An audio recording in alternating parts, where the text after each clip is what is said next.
There we go. There we go. Good afternoon. As it is 5:30 p.m., I will call this City Council meeting of April 15th, 2015 to order. Happy Tax Day. We acknowledge that this meeting is being held on the ancestral lands of the Coast Salish people and pay our respect to those past and present. Today's invocation is provided by Pastor Sam Giles of Living Faith Church. If we could all please stand for the invocation.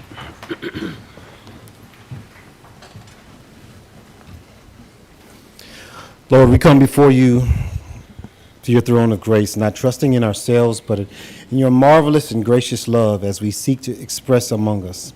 May we listen for your still small voice as it speaks to us today, as it boldly proclaims an undeniable reality of your love that would not let us go. Be a biggest part of our plans, O Lord, that we be able to, Lord God, bring something, Lord God, that's great to our community, Lord God, and that we can walk in unity from these days forward. In your Son, Jesus' name, amen. Please remain standing for the pledge and join us in the Pledge of Allegiance. Councilmember Stuckey. I pledge allegiance to the flag of the United States of America and to the republic for which it stands, one nation, under God, indivisible, with liberty and justice for all.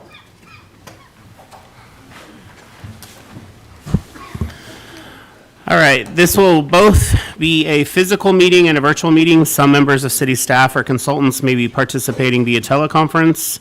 Today's meeting may be viewed on YouTube, Facebook, and following the meeting on cable channel 10 HD 1090. I'd like to note that participating with us today is Attorney Joanna Ide, pronounced Ide, of the city's legal firm of Kenyon Deason. Joanna is filling in for Hillary Evans. Welcome, Joanna. Councilmember Wiesner is participating remotely. So we have everyone present and accounted for, and we will move on to approval of the agenda. Are there any suggested changes to the regular agenda as it was presented?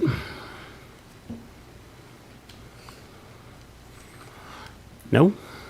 All right, so we will assume it is approved as presented then. So we'll move on with presentations, and we have a presentation this afternoon from the Oak Harbor Fire Department, and it's a promotion ceremony. And here to introduce this ceremony is our Fire Chief, Travis Anderson. Mayor, Council, I come before you today with the great privilege of promoting one of our captains to the position of Fire Marshal, a vital role within the executive leadership of the Oak Harbor Fire Department. Leading an organization is one of the most challenging responsibilities a person can undertake.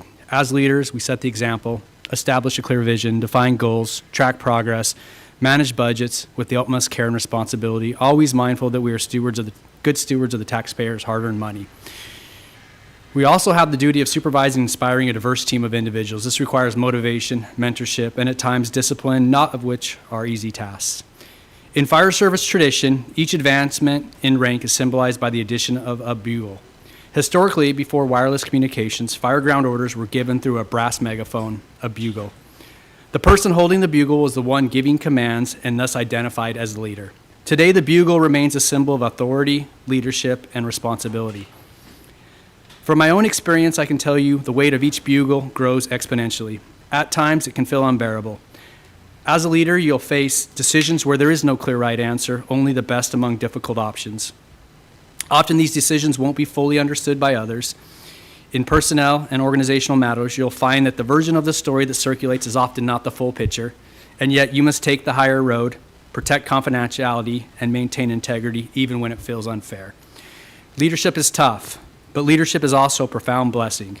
It gives you the chance to become a change agent, to improve the lives of those you serve alongside and the citizens we've been sworn to protect. It also teaches you about yourself and sparks a growth you can't gain any other way. I have a personal tradition of passing down my bugles, those that have been with me through both victories and hardships. These bugles have witnessed large-scale fires, economic downturns, and complex personal challenges. They've been worn in moments of celebration and moments of sorrow, all at the level you're about to step into. My hope is that these bugles carry with them not just the weight of the job, but also the wisdom earned through the lived experience. I ask that you continue this tradition, passing your captain bars on to the next newly promoted captain, and someday, when the time comes for you to retire or promote again, I hope you'll pass on your fire marshal insignia to your successor, along with the lessons you've learned. Congratulations on your journey as a leader, as you enter this new chapter, and we're proud to walk alongside you. At this point, I would like to bring Paul up. We have a few things for him. I know he brought someone to also pin him. So if you want to come up, and we will read the oath of office after that. All right, here's your badge. This is your one time to get him.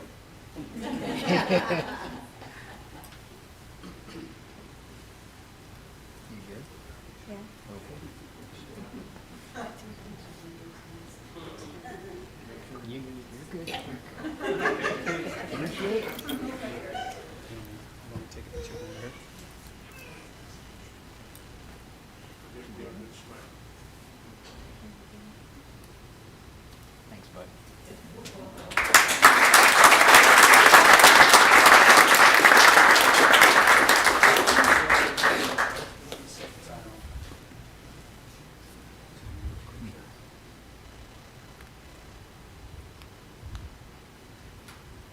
No blood. No blood. No blood on that white shirt, yeah.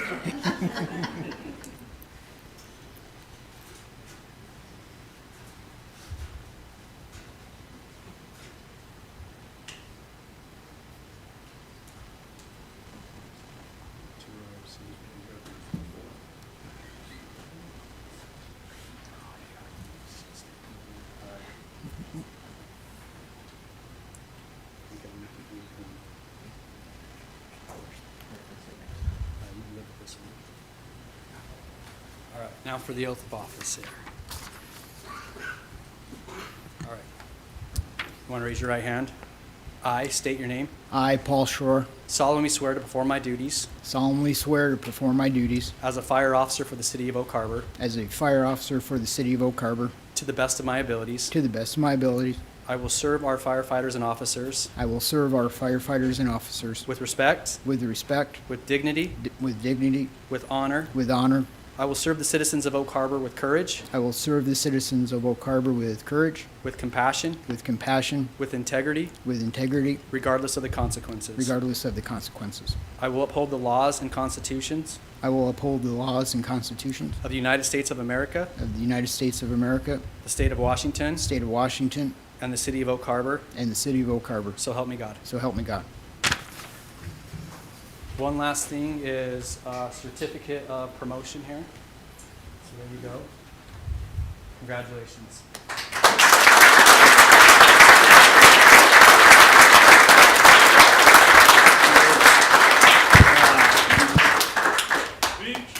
Speech. Everybody wants a speech. I didn't write down a speech. I'm just going to do this off the cuff. I'm very blessed to have the support and the family I have here in the state of Washington. I'm super blessed to have my family on the East Coast that day in, day out supports me with everything I do. It's interesting seeing Dr. Sanders here. When I've been in this city, have lived here for 40 years. When we first came here as a military family, Dr. Sanders was my doctor at that time. So I know, but this is good. I mean, this is how long I've been here, and having that opportunity through the years, working through the fire department, through EMS, with Dr. Sanders as part of the community. I've been able to work with Mr. Stuckey and Mr. Marshall over the years with their businesses, and a multitude of other businesses that I'm happy to be here and go and chat with the community and be part of that.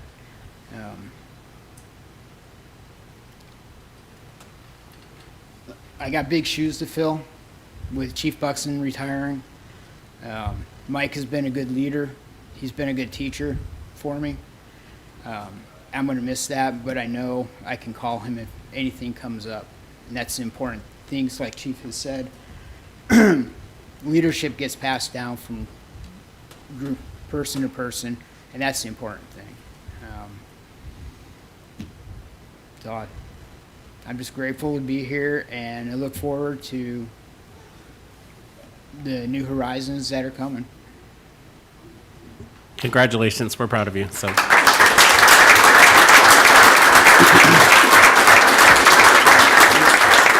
And one last thing, Arthur, who pinned me, Arthur's been pretty much like a little nephew, as well as his brother Weston, and then his sister Vivian for a niece over the past, several years. And so I thought it was just for him, since he's grown up so well, that it'd be a little honor for him to pin me tonight. So thank you.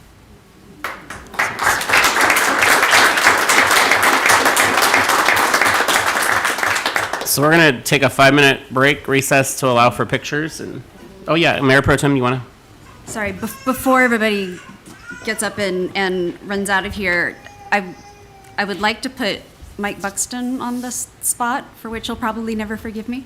But I wanted to thank you for your service to this community. You've been our fire marshal for, I'm not going to say how many years, but would you mind telling us all what a fire marshal does? Do you have like a little 30-second, this is what a fire marshal does? Just so we know what Paul is in store for. Well, I'm going to tell you that you come in feeling like you're over your head, but there are support groups out there with, I see Melissa and Bonnie and myself, other folks, so I feel pretty confident Paul taking over. Not everybody wants to do this. You're kind of in a weird spot. You got to call the shots and then try to use tactical decisions on developments that come in. You got to make sure that you know our codes, so you pour over a lot of books. And if you're good at it, it's because you're looking everything up every time, even if you know the answers. So Paul, I know, has a passion for this stuff. We do investigate fires. Been up since about 2 o'clock this morning from a fire and then investigating all day. So Paul was in on that with me. So I feel pretty confident that he'll reach out for support people for that. I think that this position might be changing a little bit. When I did that, I was still operations, still riding the fire engine and coming from home and jumping on whatever hadn't made it out the door yet, because we had, we're a combination department. So that's changed, and it's probably changing more in the future. So still like going on the calls. That's the part that you're going to probably miss maybe more than ever. But I never quit. I still sneak out there and go, because I want to do that. But yeah, there's a lot of different aspects of the fire marshal job. And working with the building department also, it's been good. Just knowing your building officials and relying on each other. And Ray Helsley, everybody knows him, right? Yeah, working with him, following him through the woods, looking at homeless camps just to protect him with the cops too. So really you're called upon for just about everything. You're a little bit of a catch-all. And it's been fun. Been fun time working on the fire engine. As a lieutenant, firefighter lieutenant, and then battalion chief, deputy chief, doing the fire marshal, you kind of you run your gamut, and it's like time to pass the wand, take a summer off. So that's where I'm at in life. So anyway, thank you very much. Thank you for indulging me. Thank you. Thank you for your service. I appreciate it. All right, we will break for 5 minutes to allow for pictures and that kind of stuff.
All right, we are going to move forward. We have one more presentation this evening. It's the Oak Harbor Rotary Club and the Windmill update. And here to introduce the Oak Harbor Rotary Club representative, Ryan Wallen or Brian Jones. Good evening, Mr. Mayor and members of the City Council, City staff. I'm Brian Jones. This is Ryan Wallen. We're chairing the rebuild of the Windmill project, sponsored by the Oak Harbor Rotary. We're both Rotarians. We're joined by our current club president, Dr. Jerry Sanders, who we just established is very old, as well as Pastor Matthew Erickson, who is our past president and both members of the board of the Rotary Club of Oak Harbor. So we're here to talk to you and give an update on the project because we've been working on it for about 2 years now. And so at the end, we'll field whatever questions that you guys have. Do we have the... Is that it? Yeah, go ahead and move forward. All right, so we've been busy. We've been advancing the design of the project, and we've got more drawings for you, and at the end you'll get to see a rendering of what it's actually going to look like. We can keep moving through here because I know they have this in the packet. Initial drawings, this is actually showing the staircase and how it had to work, and some of and Ryan will probably talk to some of the things that came up with that. The location hasn't changed from when we met with city staff, so it's on that map is the big circle. And we'll look at that. But here's our progress report. Over the last 24 months, we've been branching in a lot of different areas. So fundraising, we created the Legacy Brick campaign. We applied for and were awarded some grants. We did some advertising, with the Oak Harbor Rotary Facebook page. We created a website. We, attended or created some events. And started getting the word out. We did the social media thing, which I'm sure you guys have seen. And then the other branch was really working towards the design and getting to a point where we could work with city staff on permits. And so we've got an update on all of those. But in that process, we hired a structural engineer, we hired an architect, we created designs, and then we recreated them over and over again. We submitted our initial permit application to the city, and then we received the response from the city. So one of the things we did get a message that you guys wanted to know some of the financials leading up to us. We have raised approximately $150,000 so far towards the project, $40,000 towards the Legacy Brick campaign, $48,000 pledged by the city on the $2 per resident fee. We received a $20,000 LTAC grant, which is sitting in our account. We received a $25,000 Island Thrift grant and $10,000 cash from the Rotary to really get the project going. That totals up to approximately $150,000. We also received many in-kind pledges from builders in the community, from painters in the community, from concrete people in the community landscapers, and so we're getting to the point where we're going to go back and get those pledges solidified as actual work dollars that they're willing to contribute to the project. So now I'm going to turn it over to Ryan to talk about some of the things that we've been working on. So we, for this project, at first we just thought it was going to be a structural engineering feat. Then we got deeper into it and required an actual architect, because we're trying to recreate from the original that we had. That's really what we're doing. What we wanted to take the original windmill, but make it a little bit more usable, because back in the day, like when we were kids, I think we stored like the football gear was in there. But it was just a tiny storage shed, and we're expanding it now to where we have a kitchen unit. We'll have an ADA bathroom in there. So it's just, there's more codes that we have to follow with, and there's a lot more steps. And the architect is doing this in kind, so it's just a blessing to us. So he's doing it on his free time when he has time. So it's been a process. I mean, we did submit to the city for a permit. The permit number's up there. We got some preliminary comments back. We should finish up by the end of this week, fingers crossed, and we'll resubmit again, and then we'll have to go through the whole, I think we're gonna do a preliminary meeting. We have to do a pre-app meeting, I think, with the city. So that's just kind of the next steps. But like everybody else, everybody's busy and we're all kind of trying to do this in kind as much as we can. But we're starting to get momentum going again. So yeah, we're looking forward to it. Like I said, we didn't have a ton of comments. It was more structural stuff, and it was just kind of details that the reviewer wanted to see. And I'd say we got 95% of those actually taken care of. We're just knocking out the last one. I want to get the submittal in the next week. And so our next steps is to get the permit approval, going through the pre-app with the city. And then we'll start getting into pre-construction activities. We'll actually get the actual pinpoint the location down. We'll get surveyors out there, do any sampling we have to do. Oops, did something. Yeah, we need that last slide up there. That's our seller. So, we'll start doing all the preliminary stuff, getting the soil samples, and then just kind of getting all of our fundraising going. Like Brian was saying, we're going to start locking down some of those in-kind donations and services, and start moving forward. That's the plan. And regarding the fundraising, we have applied for 2 grants and told that we will be awarded, but we have to actually break ground before they'll award them, which was something I didn't expect. And they're both between $50,000 and $100,000. So we went off island for them, found them. We've got if any of you know Steve Schwalbe, he's kind of a bloodhound when it comes to details and finding things, and he did. He found 2 organizations willing to give us money for this as kind of a historical heritage type thing for our city and economic development, and but both required us to actually dig a hole. So we're looking forward to doing that. So this is our final rendering of kind of what we envision this looking like at the end. It's going to look a lot like I said, like the old one. Just bigger. Just bigger. And I know on Facebook you see all those comments, is it going to work? No. It would be millions of dollars to get this thing to work. Yeah, no, we're not looking for it to spin. We actually recently shrank the sails slightly. Yep. That actually will make a lot of people happier. Beth Mons isn't on council anymore. She'd be happy. It'd be easier to get to the top to clean them. But yeah, the height of the building is still 53 feet tall. Yep. So we're excited for it. It's going to be a nice meeting space with a really great deck for people in the community to reserve and make their memories in the park. And those are the trees in the park. I think it looks great in the position that the city staff picked.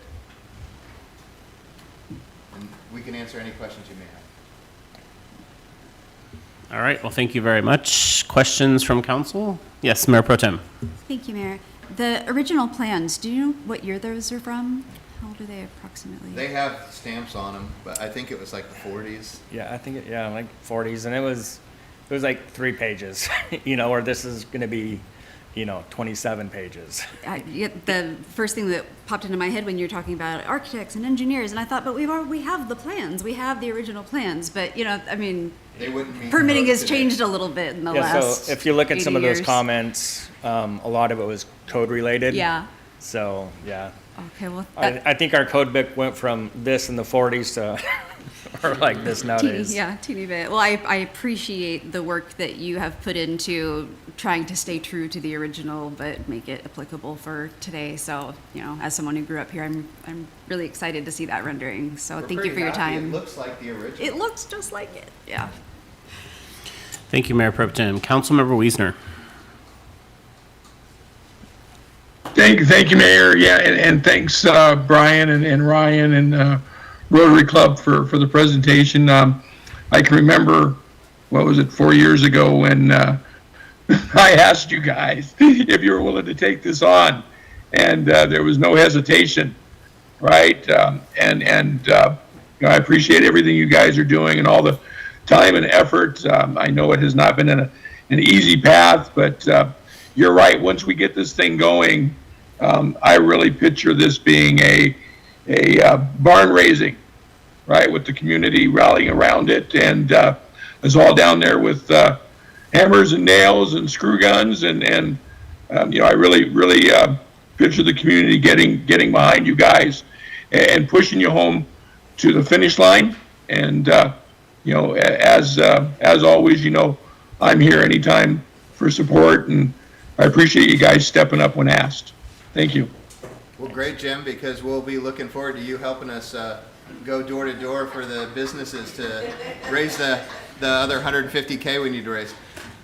I'm right with you, brother. I am. Thank you, Councilmember Wiesner. Councilmember Stuckey. So a couple questions. I don't know if you actually answered it there, if you're just throwing out a number. What's the ideal, how much money needs to be raised still? And I understand you have a firm, but an idea. We think we have to raise 300,000. More? No, 150,000 more. We think that we have so much of the labor that was willing to be donated based on what people said they would do. So I just remember there were 4 different companies that do framing said that, hey, we could help with the framing, and so we're blessed that people want to be a part of this project. I think, we got a civil contractor that's willing to provide all the dig outs and stuff at no cost. So again, it's just the community's really jumped on board and they want to see this happen. It's not just a Brian and Ryan thing. It's like a lot of people want to see this happen and they're vested in it and they want to contribute. We're going to try and raise as much as we can because whatever's left over we'll hand to the city as part of a maintenance fund, or we'll put it in the Rotary Club Foundation as a general maintenance fund for this building, or we'll donate it to the Garden Club to help landscape it because they initially said that they'd like to help with that. Is that the Audubon Society? I don't know the garden clubs, but we had someone send us an email. So saying that they'd like to help with the landscaping, and we had a couple of landscaping companies in town say they'd like to help with it. And I'm sure the city staff is going to have strong feelings about how their park gets landscaped. So there'll be whatever we over-raise will go into maintaining. So I guess I would have a request, and we've had conversations, I'm more than willing to help out with it. There needs to be a communication plan. We've heard from you guys a couple times in the last 3 years, and I feel like there's a lot of enthusiasm when you come here, and the ball's rolling, and then there's nothing. And I understand things take time. I understand there's a lot of in-kind, but I'm constantly fielding comments of, when's the city going to put the windmill there? Why isn't the city council doing anything? I just feel like if I were to go on the website, for example, there hasn't been an update for a year. I really feel like it's great you guys are doing this, but as someone who I put in money for a brick when this first couple weeks, I never got a single email since. I might have gotten one email about 2.5 years ago, but since then there's never been an emailed update, anything. So I think it's wonderful you guys are doing it, but a little bit more communication, I think, once you get the stake in the ground, I don't think there's going to be any problem. I think it's just going to steamroll. But until that stake's there, if there could be a communication plan, I'm willing to help out just to let people know it's still in the public eye, it's still being worked on, things take time, but something. I think you're right. We haven't done a great job of that, and we did get an offer which we accepted recently from Reed Schwartz, who does a lot of these videos. Yeah. And he is going to start doing a regular update on this as a video and attached to the Rotary Club Facebook group. And that can be sent out, but I think we need to probably listen to what you're saying and also update on the website, send regular reports. I do think that there's going to be more activity now. We started fundraising too early. I got a little excited, thought let's just go, and Ryan's like, hey man, it's going to take a couple of years to get this thing put together, and I was just like, no, you'll handle it. And he builds things for a living, right? Really big buildings and stuff like that, and I don't.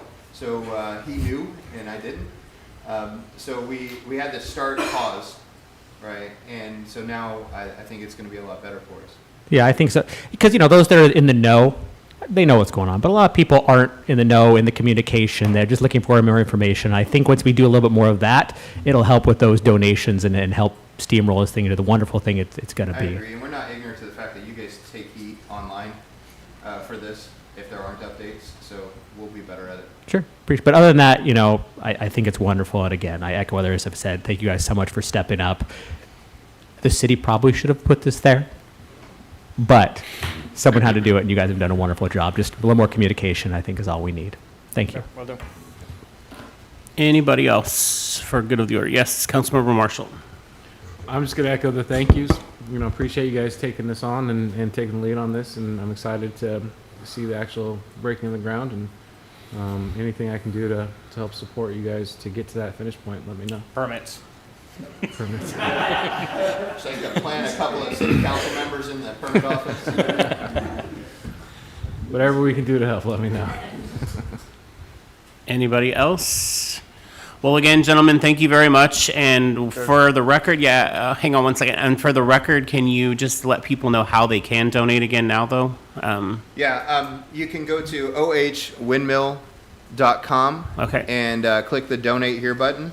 And when you do, our club secretary will get the donation in, and he will send a contact out to you letting you know that we got it.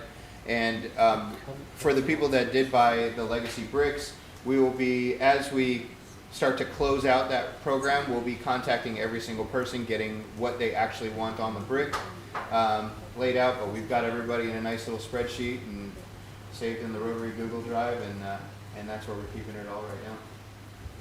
So.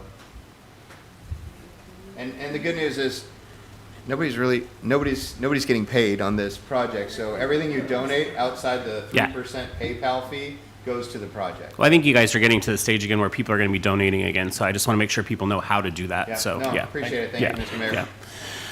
Lorna, we don't normally take public comment on presentations, but you're willing to let you step up and make a comment if you want to, or did you just have a question? I just had a question, since you guys do have a rendition. It was just up there. No, I meant, could you The render? put it in the Culture Fest and be in the parade? Is that So we haven't built the statue yet. Oh, okay. But we actually, I'm strong-arming a carpenter who said he would do it, and he's doing it on his own time. So maybe by 4th of July street fair, we'll have something like a 6-foot-tall one that we're going to put out in the middle of the street. So we actually want to stick it right in the middle of the park, right where it's going to go. That's nice, yeah. And so, but I hope nobody trashes it, because this guy's working on it. Well, thank you both again very much. We appreciate you guys. So thank you. Thank you. All right, we are going to move on to public comments. We will now open the floor for comments from the public. Members of the public may comment on consent agenda items or subjects of interest not listed on the agenda at this time. There will also be an opportunity to comment on the remaining agenda items during the meeting as appropriate. Comments on public hearing items will be heard during that portion of the agenda. The public can also visit our website prior to our meetings for methods of submitting public comments, or contact the city clerk, Julie Nestor, by phone or email. When submitting comments, please include your name and address. Public comments sent anonymously or from a false address will be shared with the mayor and council but will not be displayed. We received 2 new public comments since our last regular meeting, and they are displayed here on the screen.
All right, are there any members of the public present who wish to speak to items not listed on the agenda or on the consent agenda? If so, the clerk will call your name and order in which you signed in to speak.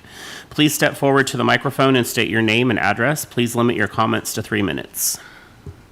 Mayor, the first person signed up on our list this evening is Joshua Treadway. Thank you.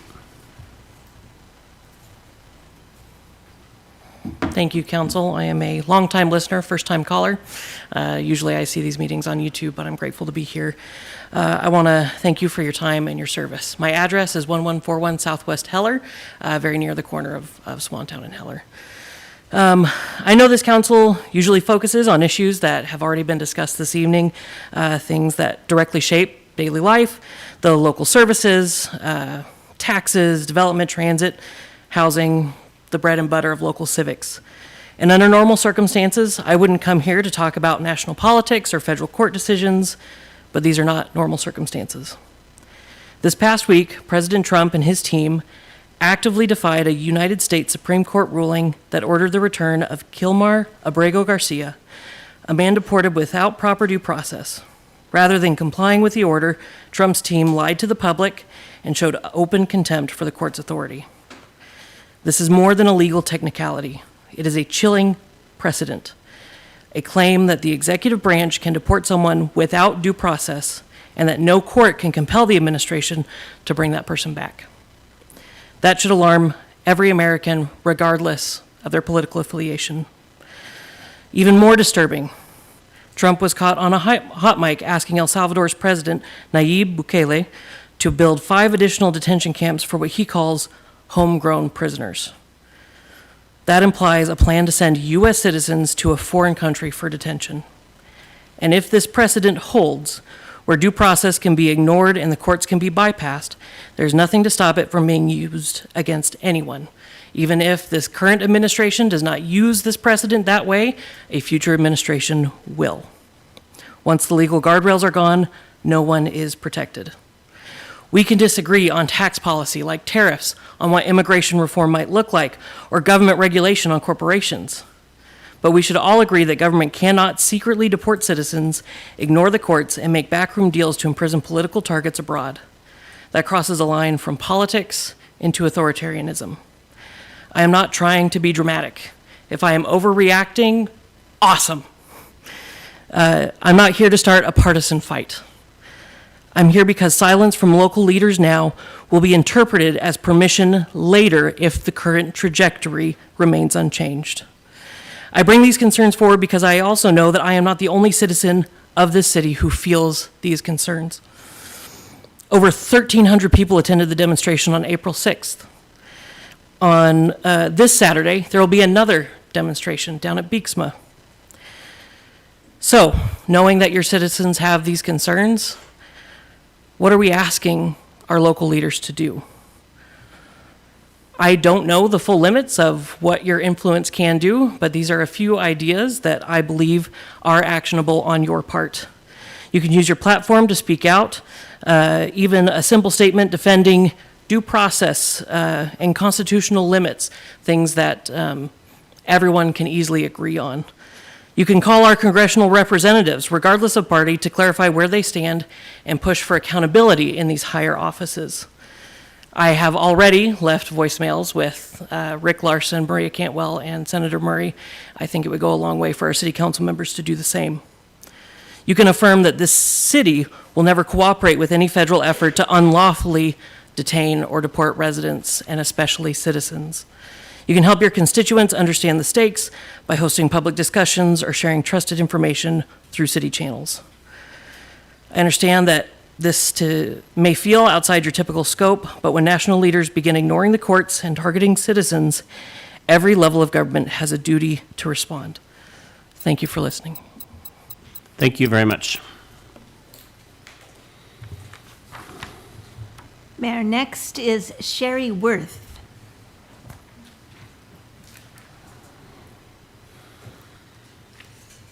My name is Sherry Worth, and I live at 1695 Boone Road in Oak Harbor, just outside of city limits. And I'm speaking today regarding the proposed business and occupation tax to support community projects.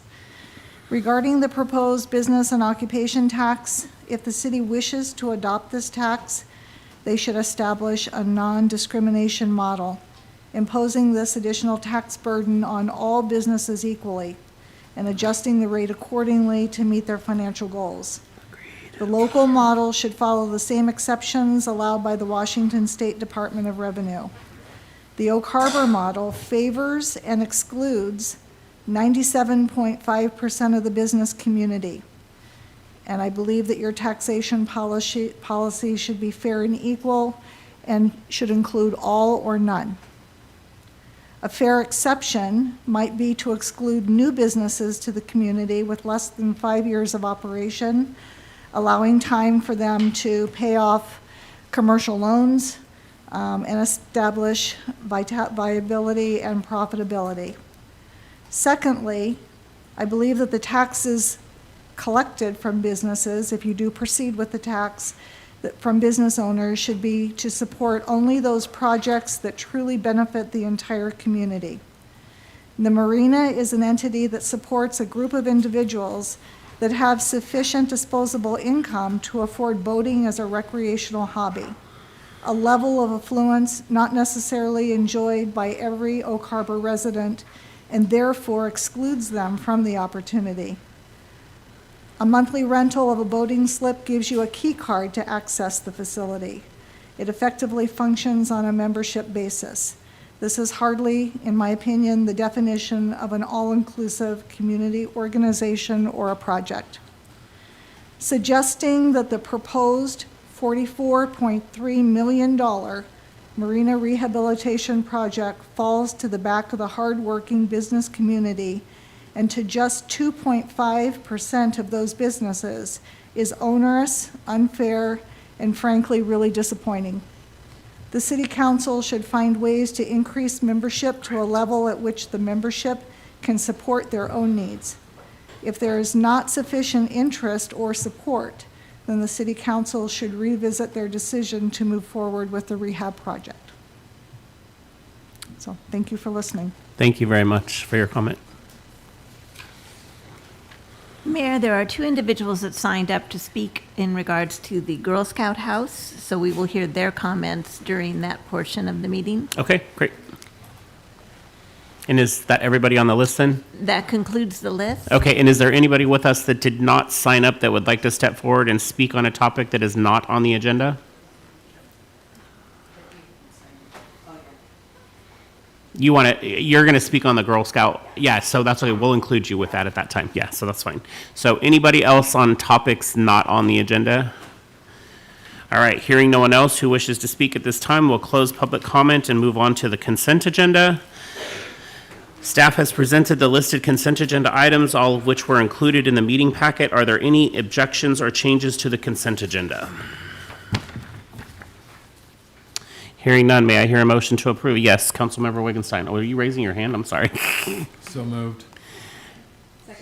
All right, so we have a motion to approve consent agenda as presented by Councilmember Wittgenstein, seconded by Mayor Pro Tem. Any further discussion before I call for a vote? All right, hearing none, all in favor, raise your right hand. Passes unanimously. Thank you very much. We're going to move on to mayor's comments. Bear with me, I have quite a few again, as usual. Smith Park added to Washington Heritage Register. A ribbon cutting ceremony was held last Saturday for the placement of a Washington Heritage Register plaque. Smith Park is one of the only 3 parks in the state to join the list. Thank you to City Archaeologist Gideon Kaufman for speaking on behalf of the city, and to Councilmembers Stuckey and Arms, and Parks and Recreation Chair Carrie Stuckey for attending. Redevelopment of Downtown and Waterfront District. Our second public workshop is this Thursday, April 17th at 6 p.m.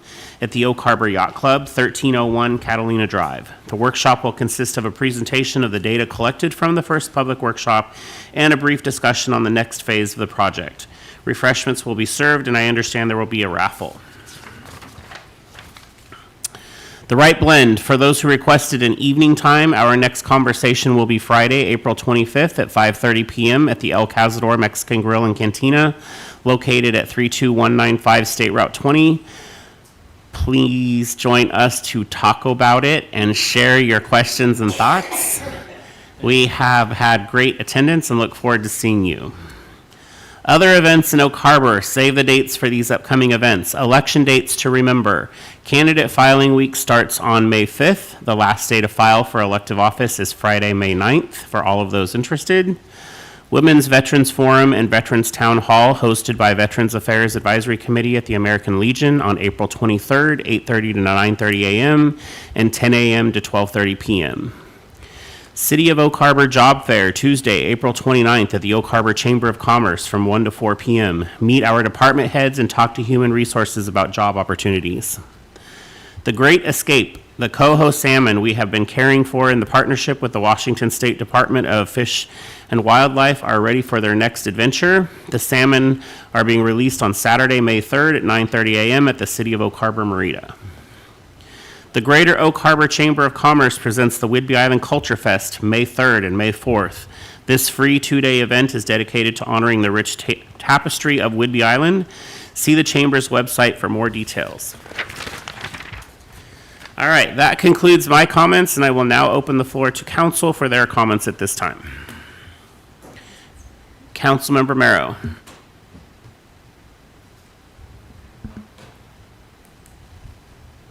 We have an election, a special election coming up, and it's going to have one item on the ballot, and some of you have already received it. And this is just an information comment that you need to vote. So I'm not taking a position publicly with regard to this, but there are places in the county that there is no emergency communication, or it's very patchy. And so if this does not pass, it's not going to get any better. But again, I'm not stating how you should vote, but vote. Thank you, Councilmember Merrow. Anybody else for the good of the order? All right, hearing nothing, we are going to move on to ordinances and resolutions. On the docket, we have Resolution 2510, adopting the Oak Harbor Arts Plan. Here to introduce that is our Parks and Recreation Director, Brian Smith.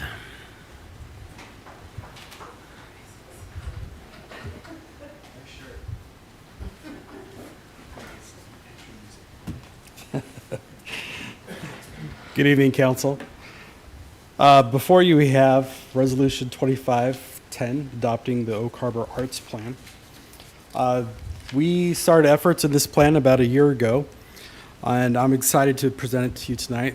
The vision of this plan is to strengthen arts and culture in our community. This plan is a result of extensive public engagement and research and collaboration, and we'll walk you through just a few of the key elements. Start with a little bit of an overview and how this plan connects to the city's broader goals and next steps for implementation.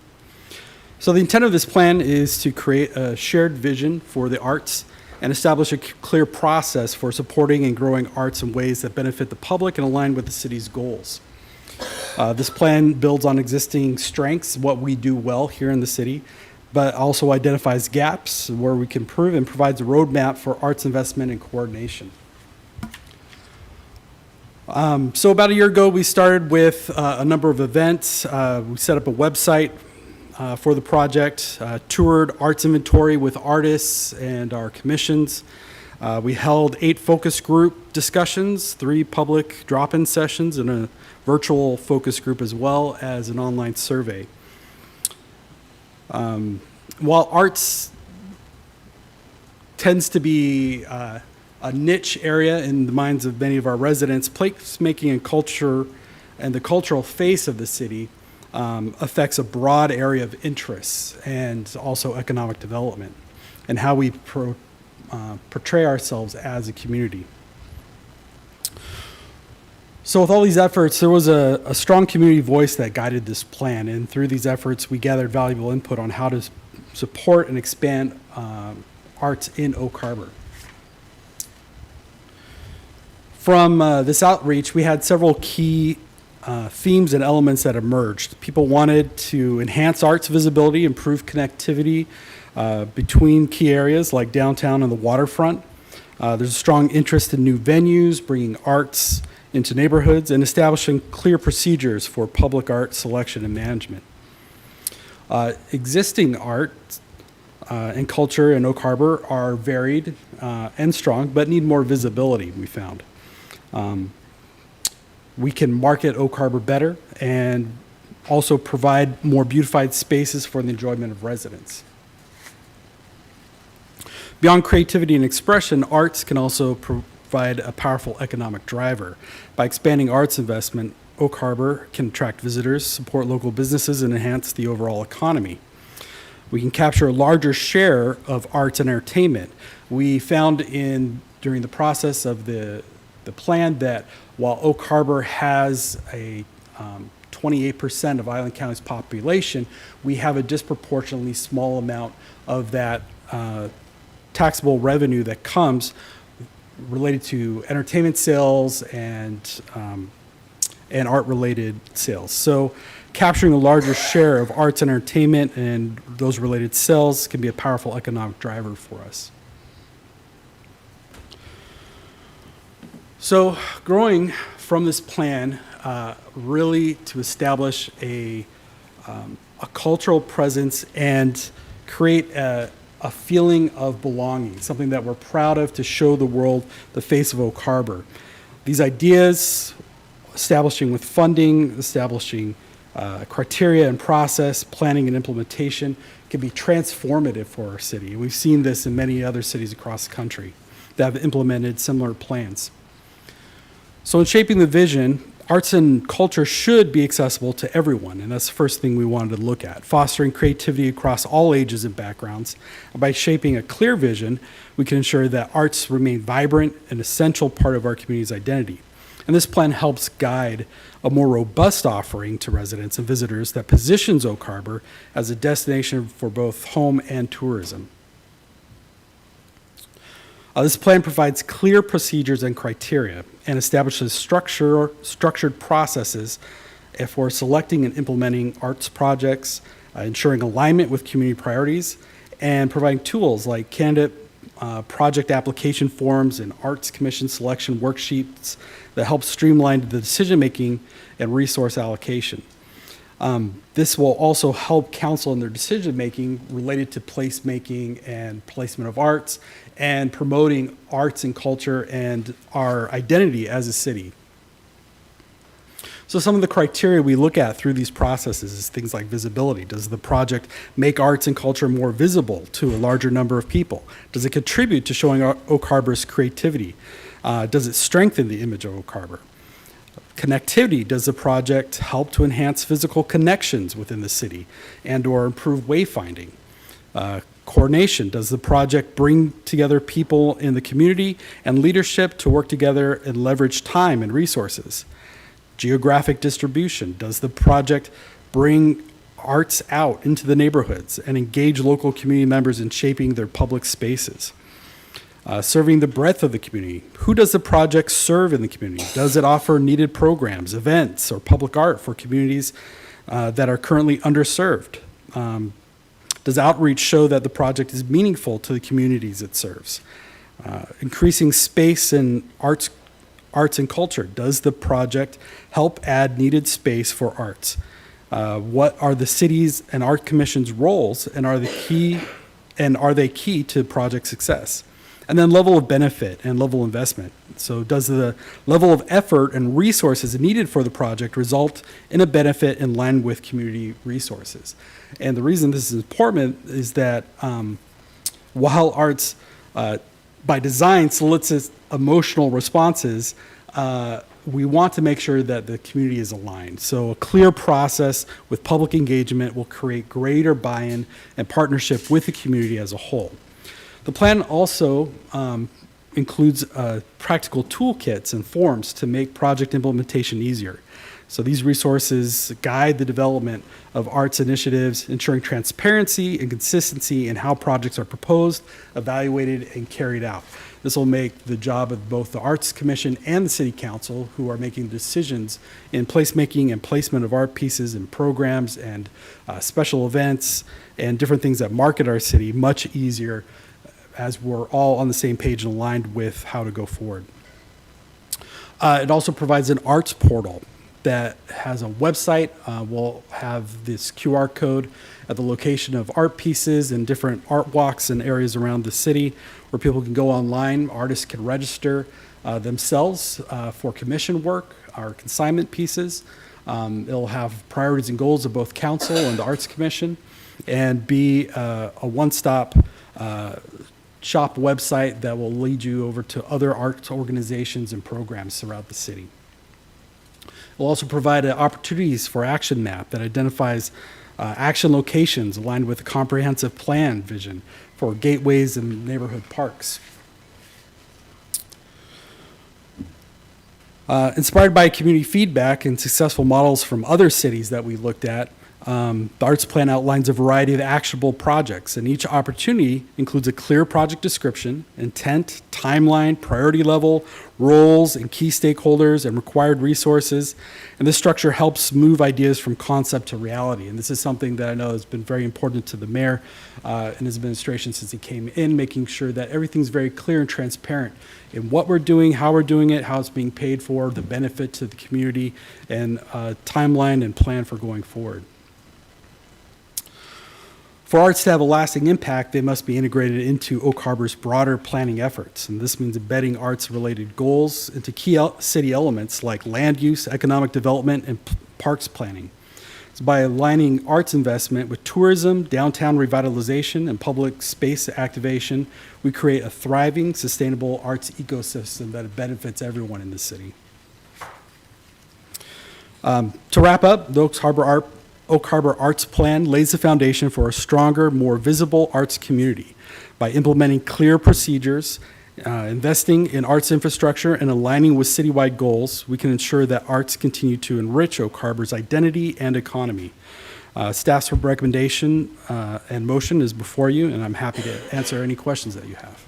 Thank you, Brian. I will first confirm that we've received no public comment on this issue. That's correct, Mayor. No public comments were received. Great. And do we have anyone here with us this evening that would like to step forward and make public comment on this issue? All right, hearing none, I will call for council and their comments at this time then. None? Well, you guys are really quiet tonight. All right, so with no comments, then I would entertain a motion. Yes, Councilmember Marshall. Thank you, Mayor. I make a motion to approve Resolution 25-10, adopting the Oak Harbor Arts Plan. Second. We have a motion as presented by Councilmember Marshall, seconded by Mayor Pro Tem.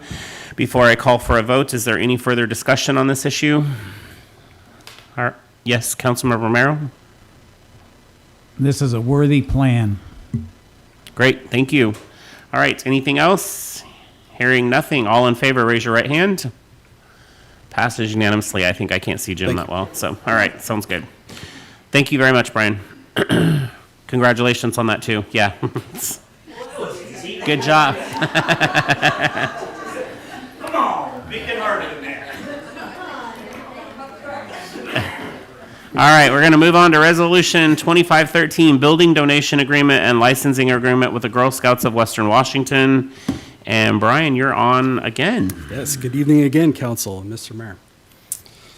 All right, so we have before you a resolution for the donation of the building currently located generally at Neal Park for the Girl Scouts of Western Washington, who are the governing body for all Western Washington Girl Scout councils and troops.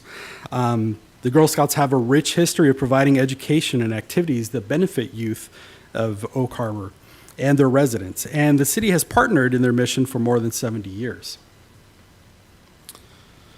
The Girl Scouts of Western Washington provided some statistics about activity in our area here on Whidbey Island and in the city. We have 7 local troops in the city of Oak Harbor with 65 approximate youth members and 58 adult volunteers and members.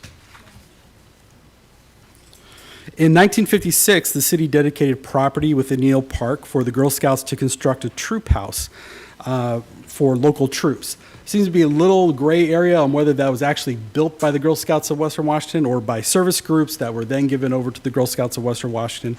But during the time, the city provided the hookups for water and sewer lines, and the occupants paid regular monthly charges for operation of the building. In 2019, to kind of clear up that gray area of ownership, a lease agreement was entered into between the city of Oak Harbor and the Girl Scouts of Western Washington. The agreement states the land belongs to the city and the building is owned by the Girl Scouts. The lease terms were for 5 years, expiring in 2024 with an option to renew. And the lease stipulated that if not renewed, either the city could require the Girl Scouts to remove the building, or the city would buy the building at market value. About a year ago, the chief operations officer for the Girl Scouts contacted me regarding the lease to explore options to relinquish ownership of the property after seeing a decline in their membership and budget constraints. Very few scout troops or councils operate their own buildings, and instead the Girl Scouts own several camps around the state, while most troops meet in other areas. Department staff did a walkthrough of the building with the Girl Scouts, and city administration, City Central Services Manager, Sandra Place, put together an inspection report of the facility's condition, structure, and systems, which are in your packet. Of note, generally, the building is in good condition. Recent improvements have been made to electrical and the furnace. There are a few concern areas. There's worn carpet that will probably need to be replaced. The roof membrane really is at the end of its life, and the heater may need to be replaced in the future. The facility assessment had kind of a 10-point look at different systems of the building. There is no AC in the building. The furnace is in good condition. While the laminate is good, as I mentioned, the carpet is worn, and the inspector recommended replacing that. Kitchen appliances are outdated but in working order. The hot water tank was replaced a couple years ago, and the flat roof doesn't have good drainage, and there was a recommendation to replace that, and a quote was also provided. The Girl Scouts of Western Washington provided operational amounts for operations of the facility. They said that last year their facility costs were about $4,000 for utilities and about $3,500 for facility maintenance. If we were to replace the roof, that cost would be somewhere around $30,000 to $35,000. Carpet replacement about $5,000. So the Girl Scouts are proposing a donation agreement, transferring the building to the city with a use license agreement for the local troops to continue to utilize the building. And the terms for use of the agreement are suggested as an optional 5 years. We do want to continue to support the local Girl Scout troops. With few options for community spaces, it does also make sense for the city to take ownership of the building on city property and allow it to continue to be used by the Girl Scouts and other community programs, rather than having the Girl Scouts remove the building or having a higher cost of the city purchasing the building at market value if and when we do redevelopment of that area. We can explore options for the structure when we plan for improvements of Neal Park and have more discussion at that point. This comes to you now mostly as a decision of opportunity with the lease agreement ending and the Girl Scouts wishing to relinquish the building. It's an opportunity for the city to take ownership of the building with no cost. The staff do see value in the city owning the building. There is a recommended motion to approve Resolution 2513, accepting the donation of real property and authorizing the mayor to enter into a donation agreement and license agreement with the Girl Scouts of Western Washington. I get asked very often, what do I think about this? Is there a value to the city? I think there is a value to the city.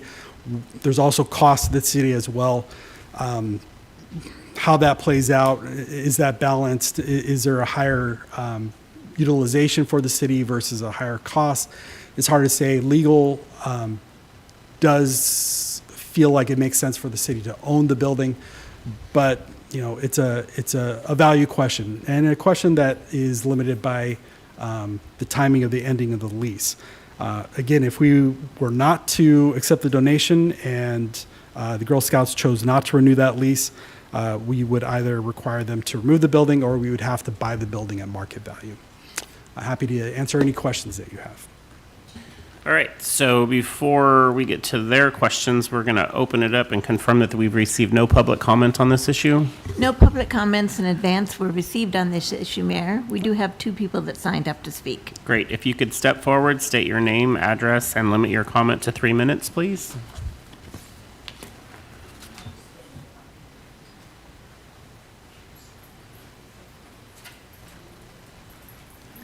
Hello, I'm Dawn Schultz. I am the incoming service unit manager for Girl Scout Service Unit 152 Oak Harbor.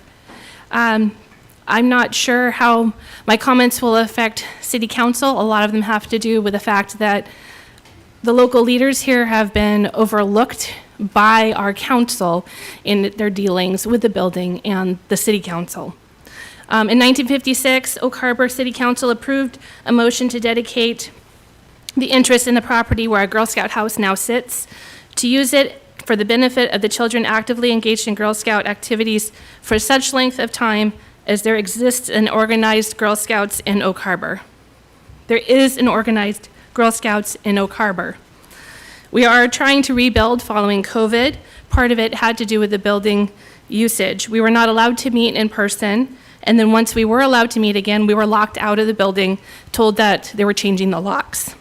This created quite a hardship for a number of troops that were trying to find outdoor spaces to meet.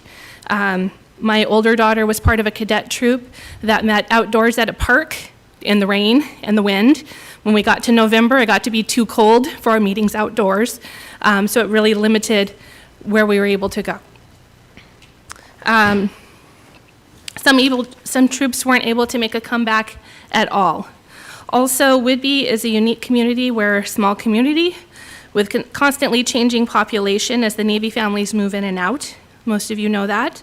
Some of the military members that were leaders in our group moved during the time when we weren't allowed to meet, leaving us with less support in our area when we could meet again. So we're trying to rebuild. It looks like there's not many of us here, but we're pretty much starting from scratch since 2022. When we could start meeting again. The maintenance done last year, in the last 2 years, is a little more than the normal. There was wiring done, there was heating done.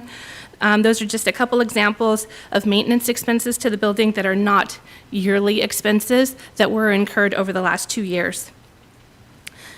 The building is important to us because it's a safe, neutral space offering some stability to our Girl Scouts.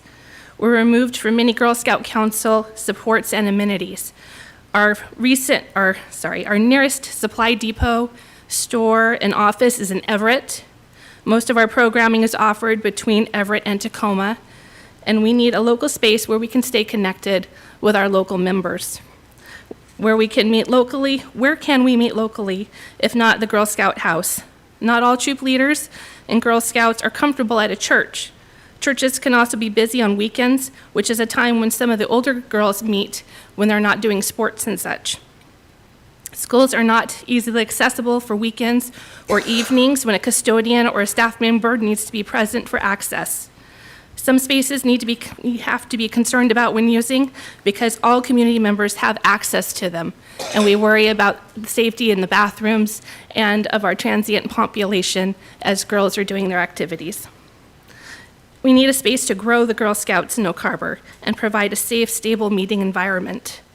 We want the building, we want the space, and not just for a limited number of set hours as set forth in the appendix from the meeting agenda. We'd like to store our supplies. The local leaders, volunteers, parents, girls have been left out of this discussion. Ms. Schultz, I'm so sorry. Your time is up. Can I finish my one last sentence? Okay, the Oak Harbor Girl Scout House, we want you to know that we are here and we don't want to be cast aside and forgotten. Thank you for your time. Thank you.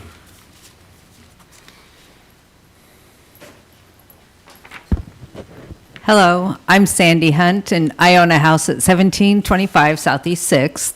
I live off at 2368 West Beach Road. But I have been going to the Girl Scout house since the mid-'60s. And I support Dawn during the rebuilding of Girl Scouts. I am currently the Whidbey Island Day Camp Director. And we wish we could turn back the clock because in 2019, I really don't believe the local Girl Scouts was involved with this contact because I had equipment stored at the Scout House and I was never contacted back in 2019 by our Girl Scout Council.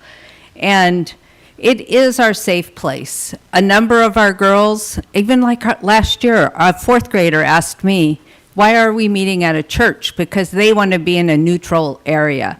And so the Girl Scout house, when I was growing up, was called Scout Haven. And it is a haven for the girls. And if the city does happen to take it over, please allow Girl Scouts to continue to use it. But I think we need a little more hours than what you have designated in the contract. Don is busy rebuilding our troops. It is, as Don mentioned, Don had a lot of the same points I had, but I understand we probably, if the city happens to take it over, we won't be able to use it like we have historically, but we really need to keep the Scout House for our girls and our volunteers, because often our new volunteers are military families who are moving into our community. They want to start a Girl Scout troop, and just finding another location puts a roadblock in getting that troop started. And before you know it, 6 months have gone by. They're still waiting, we're still waiting for that troop to organize. By having the Scout House, we just put them on the calendar and they can start having meetings right away once they do their background checks and follow all of our Girl Scout Council requirements. So please keep the Girl Scout House. It's long. I know it's an ugly building, but it's functional and it is part of our community, and it's our foundation to Oak Harbor Girl Scouts, and it adds to the stability of our troops. Thank you. Thank you. Mayor, that concludes those that had signed up in advance to speak. Right, we have one more. Hi, I'm Jillian O'Brien. I live at 1943 Northeast Sumner Drive. I am here on behalf of my troop, 43193, and part of our service unit of 152, both which are located here in Oak Harbor. The troop leaders of Oak Harbor Girl Scouts were completely blindsided by the news of the Girl Scouts Western Washington Council wanting to donate the Haven/house. We found out with the press release, and to say at least we're not happy about it. Girl Scout Council never came to the service unit to see if together we could come up with a viable solution for the cost of repairs to the building. A number of the Girl Scouts in our area has gone up very slightly, and we know COVID hit us hard, but things are starting to get their momentum back.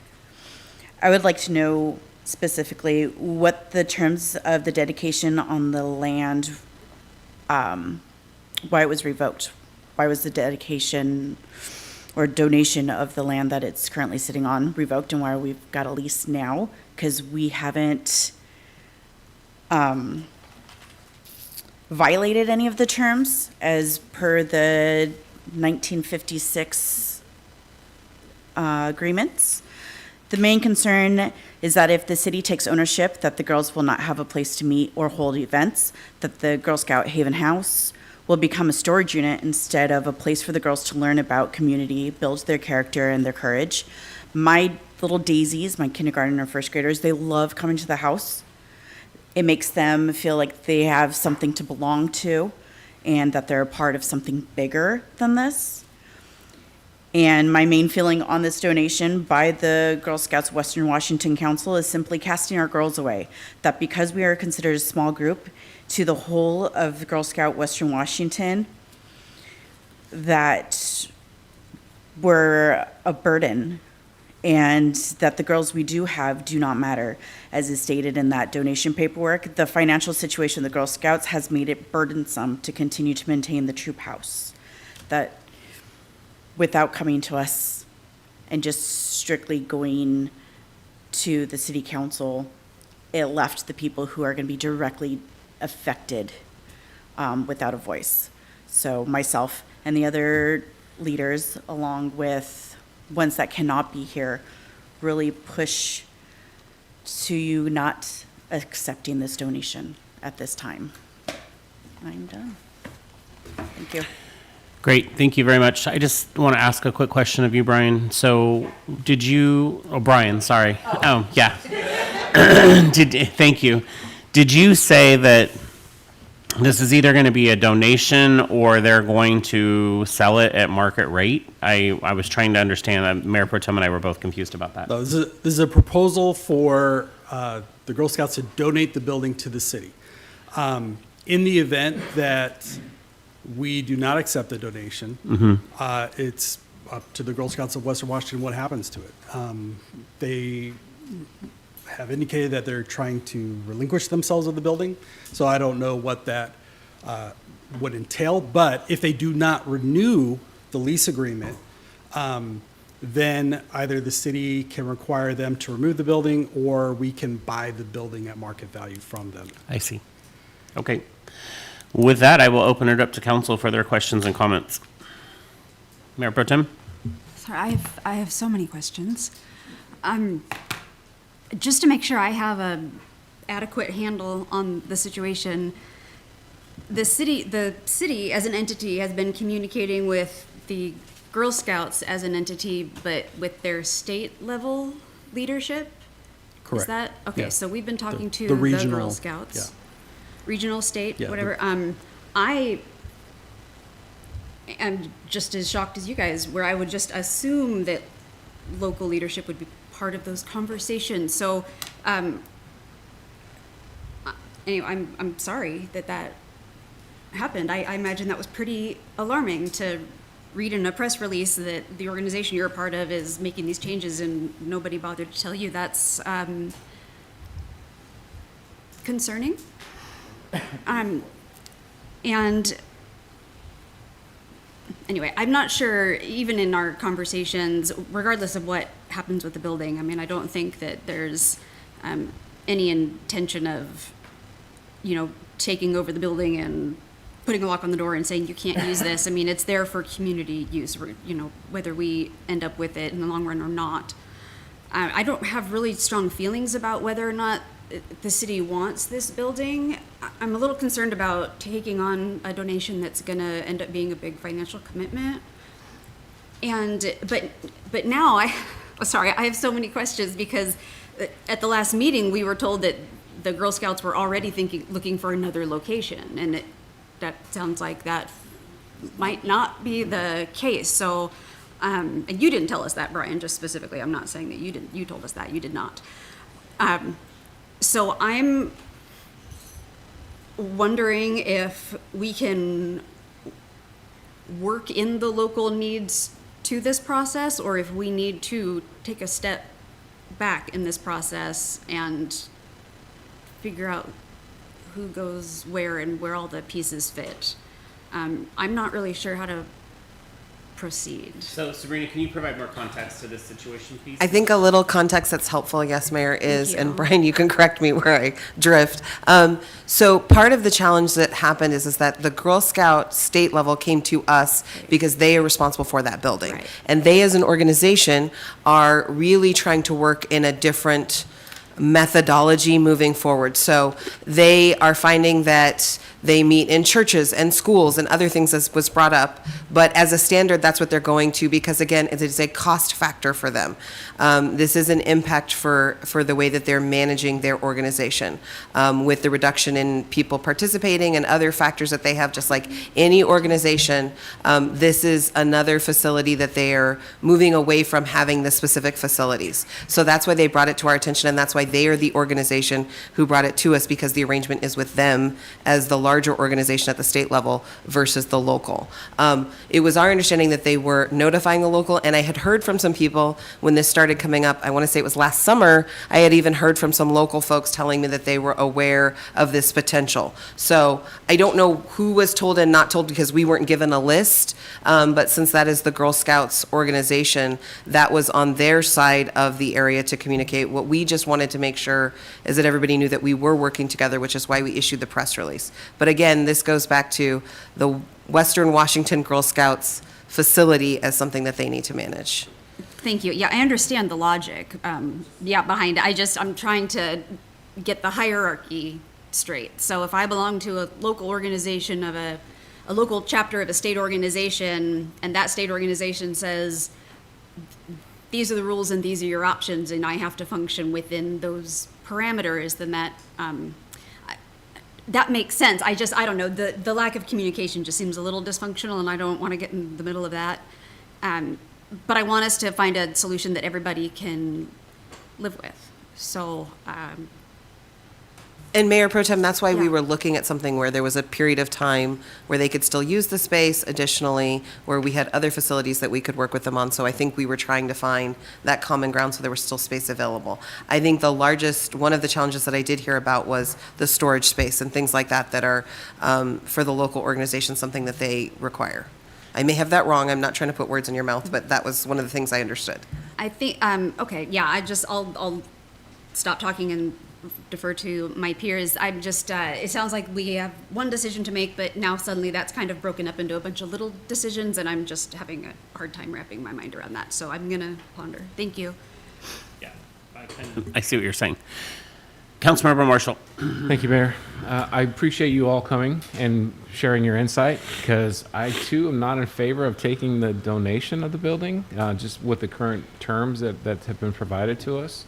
What I would be interested in exploring, and I don't know if this is a possibility, and perhaps Brian, you can have this conversation, is it sounds like the local chapter very much wants to keep this building and maintain this building, and is that a possibility that rather than making a donation to us as a city, they make a donation to the local chapter or to a local 501c3 with the express intent that that 501c3 will then maintain the facility for its use as a Girl Scout haven. You know, it's because I for one don't want the city to take on that financial burden of paying utilities, replacing the roof, that kind of stuff. But if the local organization wants to keep it and maintain it, is that a possibility that Girl Scouts of Western Washington would donate it to them? Yeah. That'd be a question for the Girl Scout organization, Yeah. whether that is something they'd be amenable to or not. As far as a legal standpoint on the city's side, we can certainly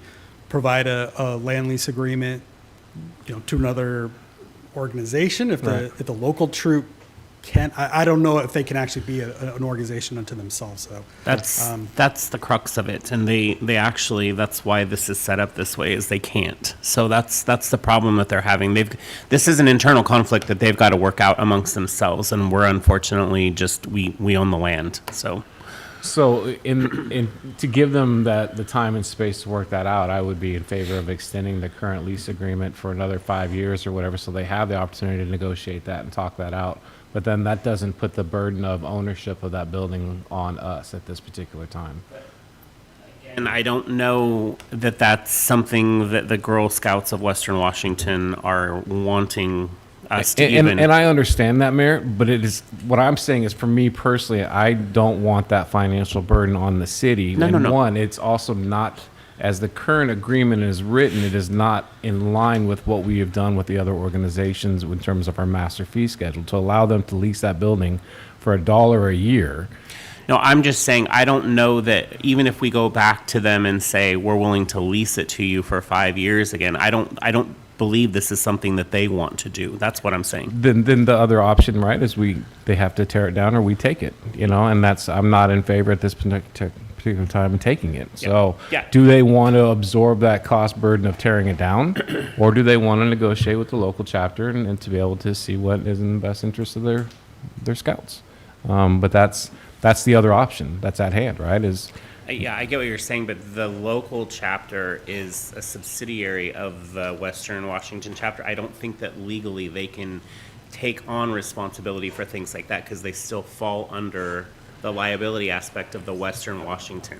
But we're talking about a building, right? They want to dispose of a building. That disposal of the building could potentially go to a 501c3. They don't necessarily have to be the Girl Scouts. They're not their own 501c3, though. I understand that, but they could create one. A separate 501c3 could be created. I don't believe you can do that. That's what I'm saying to you. Why couldn't? Because they're a subsidiary of the state chapter. They're an umbrella. Correct, of the but state. one other entity could hold ownership of that building.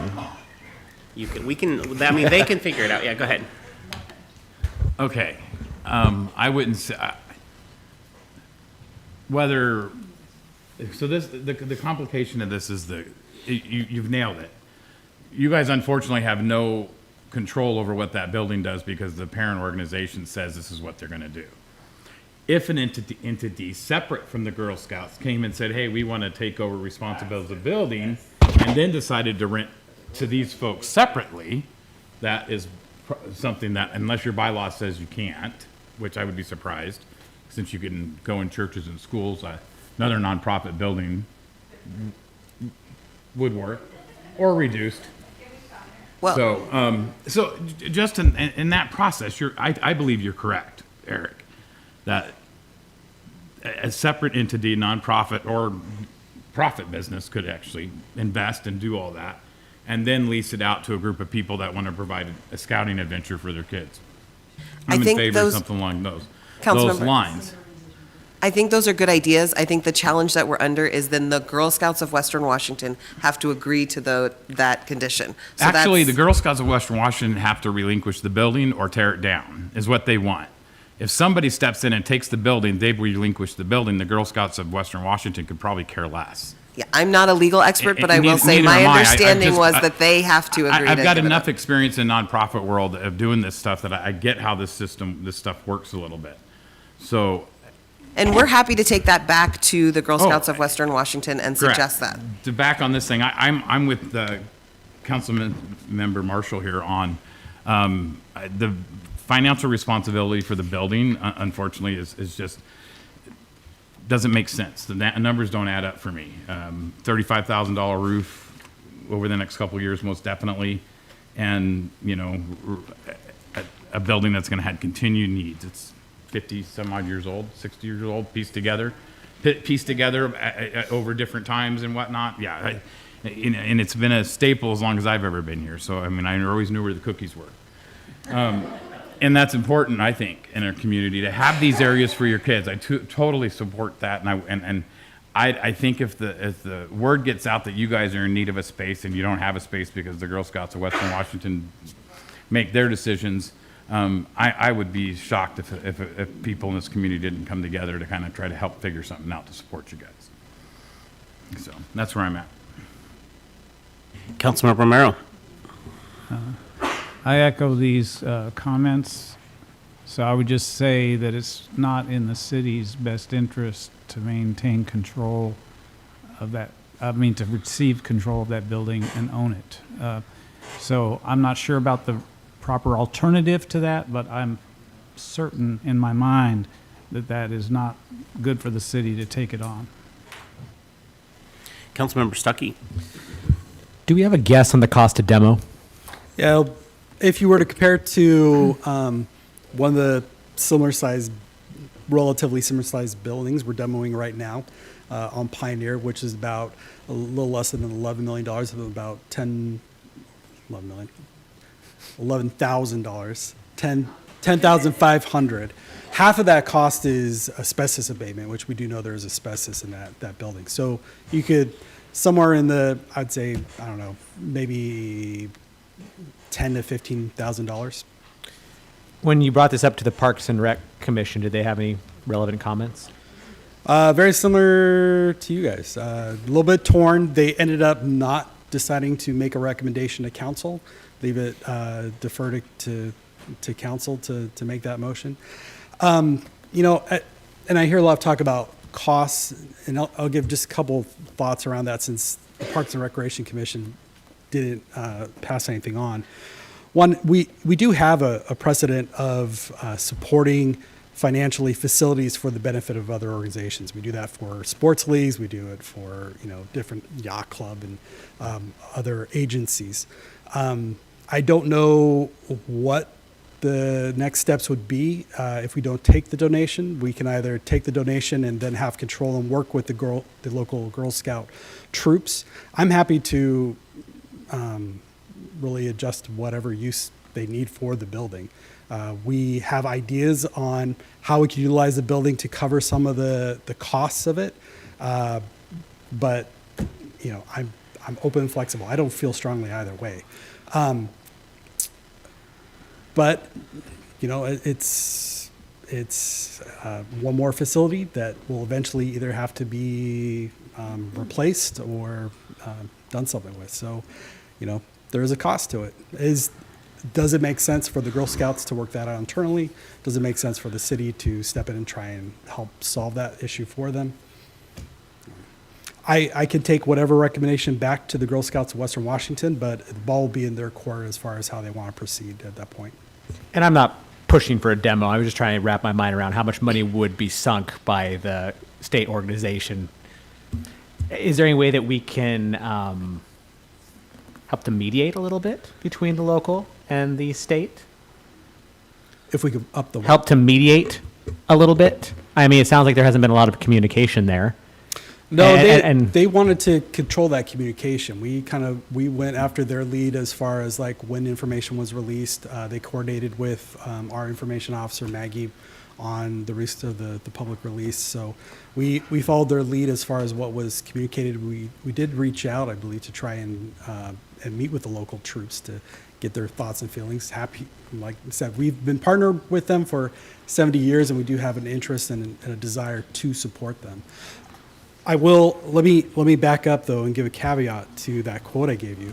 The 10 to 15, that was in for if we were to do that work internally. For the Girl Scouts to contract out the demo of the building, that'd probably be significantly more.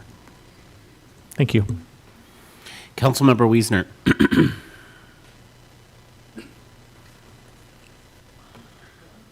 Thank you, Mayor. So I have some thoughts on this, and I think back to being in Troop 59 and growing up here in Oak Harbor, and how wonderful it was to have a committed space for that troop. We were so lucky to be able to have been sponsored by the Fleet Reserve Association, and their Fleet Reserve built a dedicated building for us out there in the front parking lot, which is still used to this day, and it was a sense of pride for the entire organization to have a place where it was ours, and it was our stuff stayed there. And when we came in to have a meeting, it was our place. And so I get it.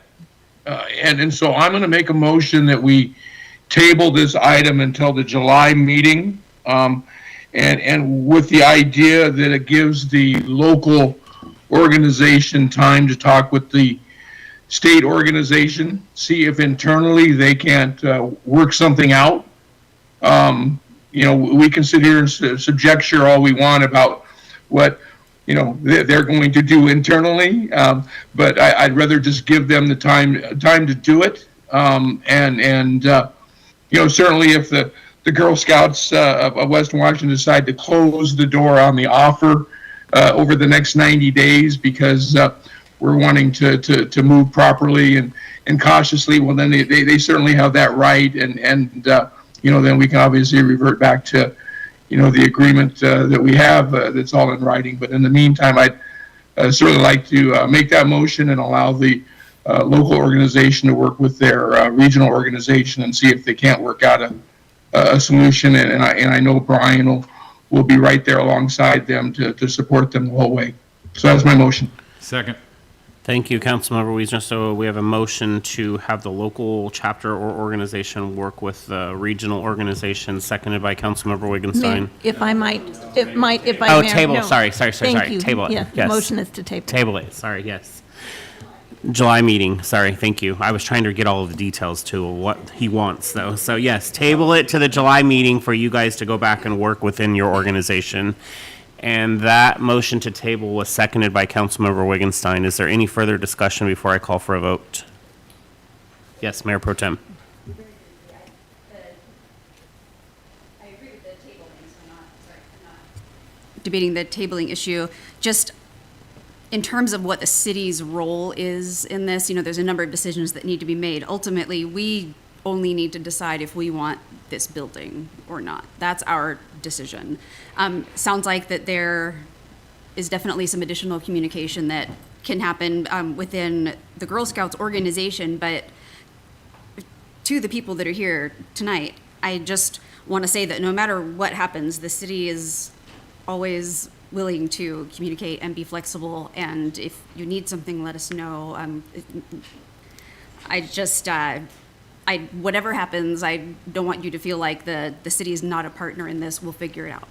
Thank you. Thank you, Mayor Pro Tem. Any further discussion? All right, all in favor of the motion, raise your right hand, please. Unanimously passes. Thank you very much. So we will bring this back in July.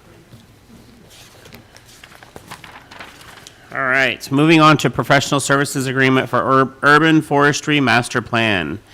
And Brian, you're up again. All right, we'll make this quick before you get too tired of me.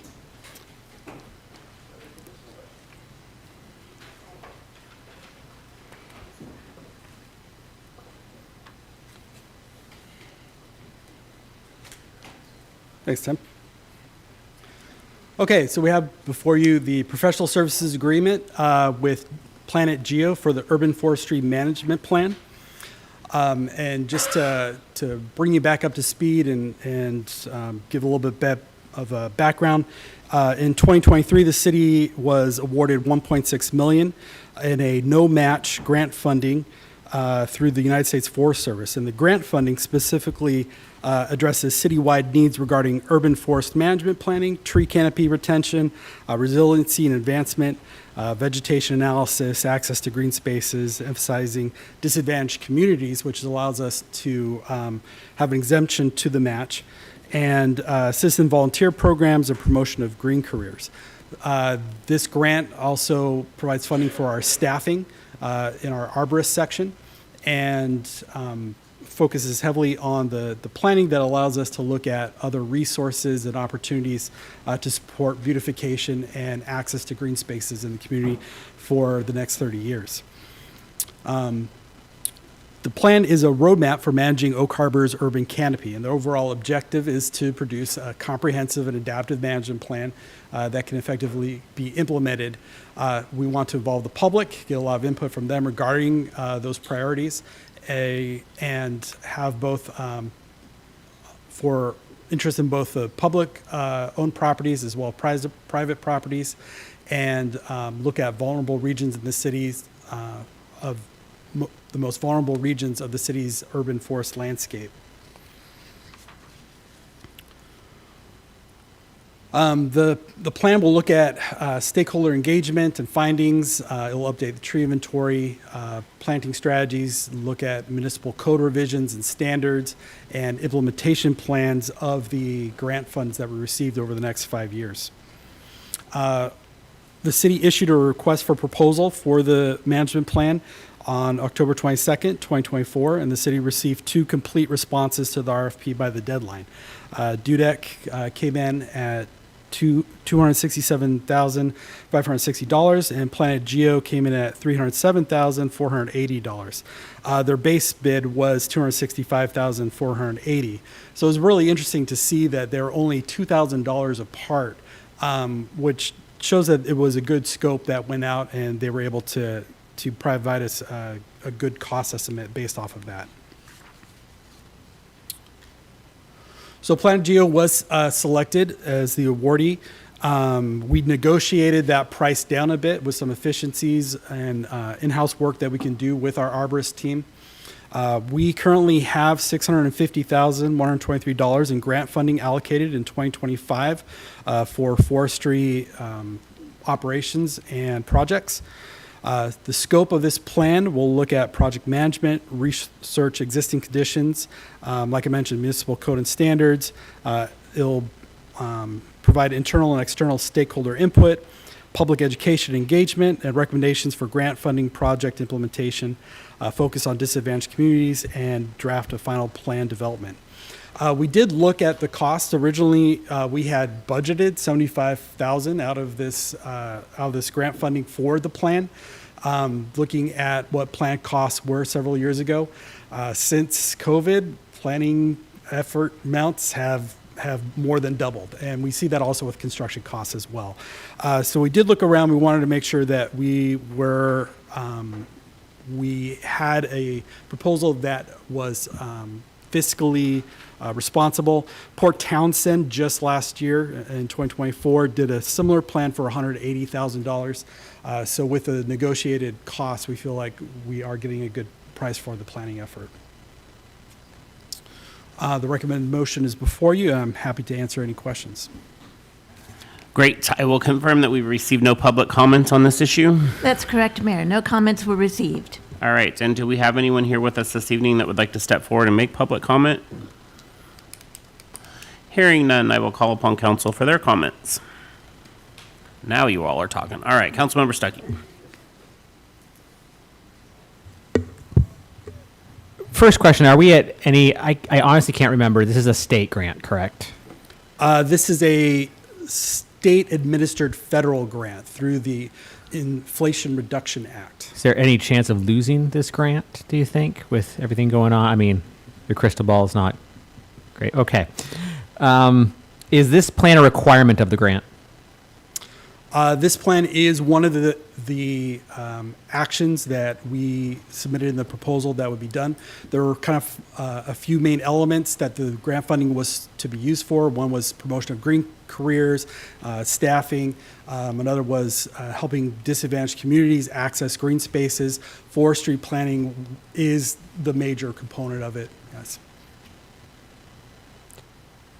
I guess I'm looking, is this plan will we lose our funding if we do not do this plan? Or is there something that we can do on more of a local level with our arborists that would satisfy the requirement?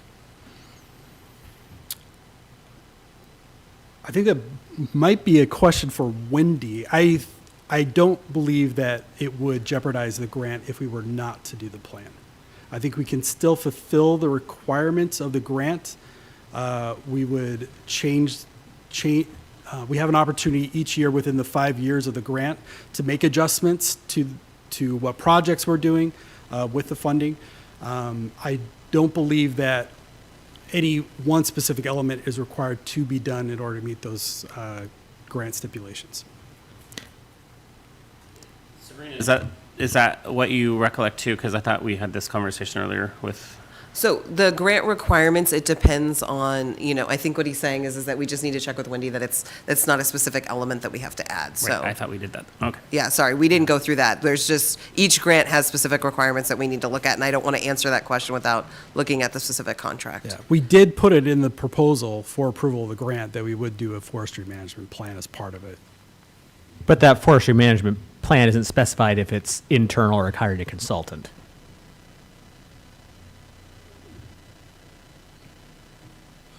David's looking right now, sorry. We Sure. just need a minute to look at the contract.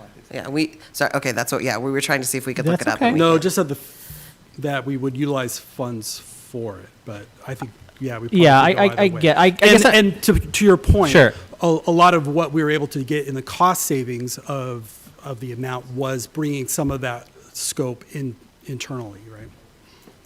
I guess I'm still, and maybe this is just an education thing, I'm still struggling in seeing $209,000 worth of value in this. And maybe that's just an education issue on my own part.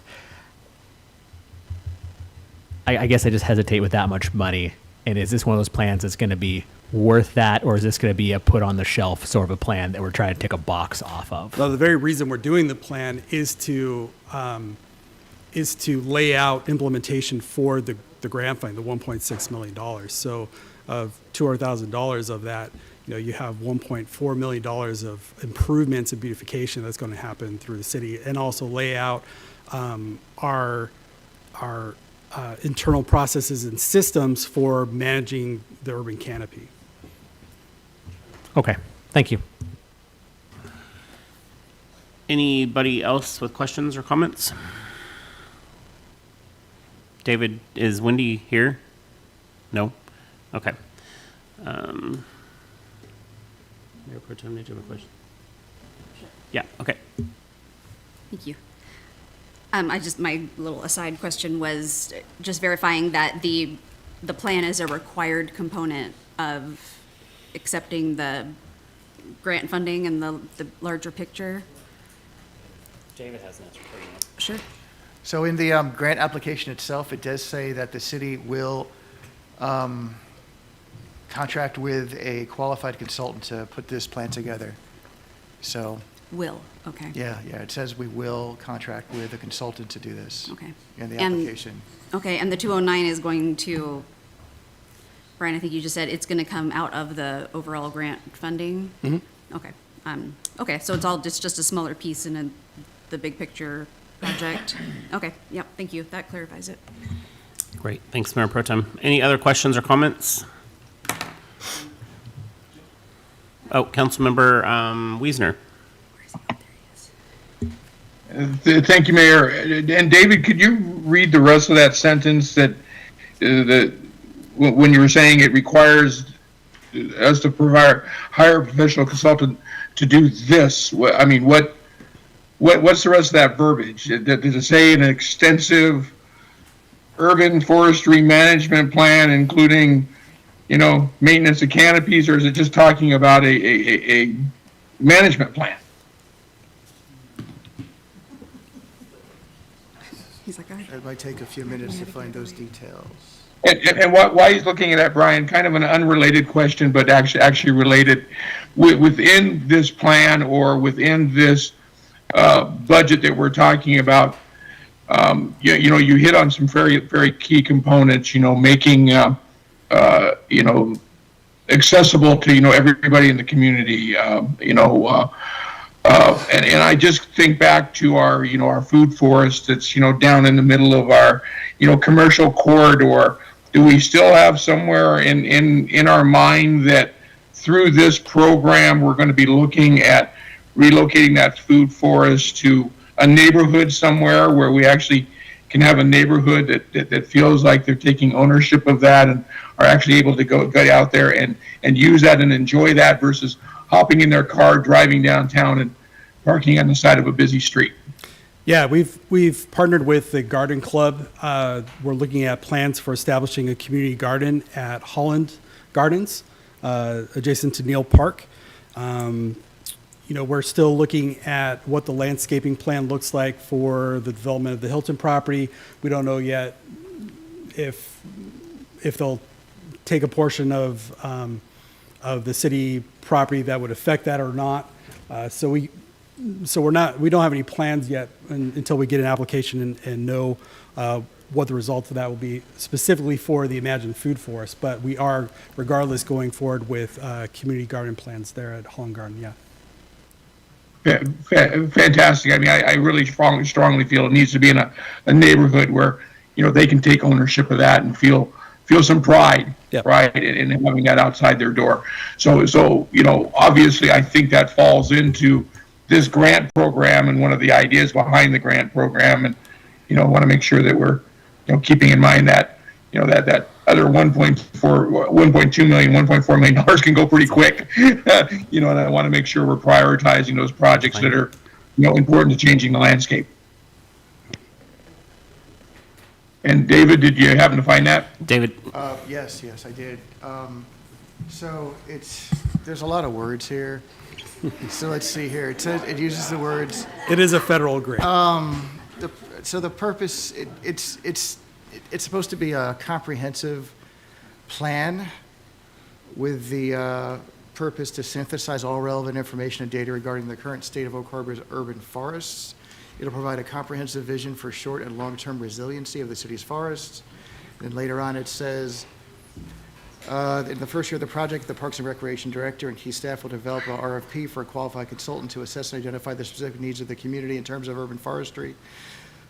The process of creating the management plan will include intentional community engagement to disadvantaged communities, as well as specific strategies for improving services and access to green space, utilizing surveys, focus group. There's a lot of words here. It sounds very comprehensive to me, but I'm no expert. I could keep going if you want. Oh, yeah, and that's good enough. I just wanted to make sure, that we hadn't just committed to an urban forestry plan, because the reality is that's a lot less scope than what you just described, and obviously a lot less scope of work than what's being offered up in here.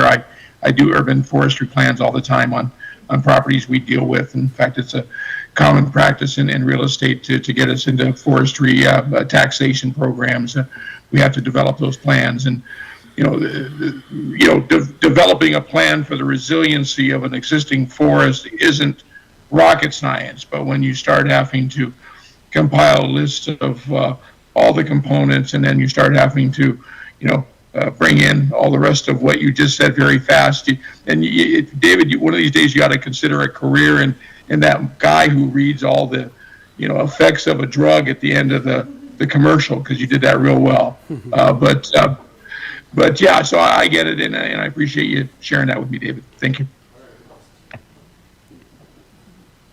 All right. Anything else, council? Yes, Councilmember Romero. Just as a matter of scale, if you have a plan at 208.7 thousand and a total of 1.65 million, that comes to about 12.6% for the plan, roughly. So I'm asking those who are informed with regard to plans and costs, is that a reasonable cost? I mean, with regard to this type of project? For construction projects, typically you can expect anywhere from 10 to 25% for the engineering plans. That's with construction. This is a little bit different, right? Because we're looking at everything from forestry management, maintenance, monitoring, planting of trees, implementation plans, the systems for the monitoring of the urban forests, the preparation for severe storms, improving resiliency conditions, and then you also have staffing. We pay for three staff out of this grant, and training in green careers and public outreach and education with the local schools as part of it. So, Director Smith, my perception then is that this is not out of range. I mean, this is not a far out percentage. It's a large amount. Like I said, we were expecting $75,000, right? Which is in my experience what you could usually plan for something like this. But that was 10, 15 years ago. Today, the inflated costs are just, it's what it is. And we saw that, like I said, we looked around and said, is this amount really correct? And yes, communities right next door to us, that's what they're paying for these type of plans. Well, I'm mindful of the fact that contractors are looking at the total amount of funds available, and then they're going to say, well, what can we get out of this as far as our business?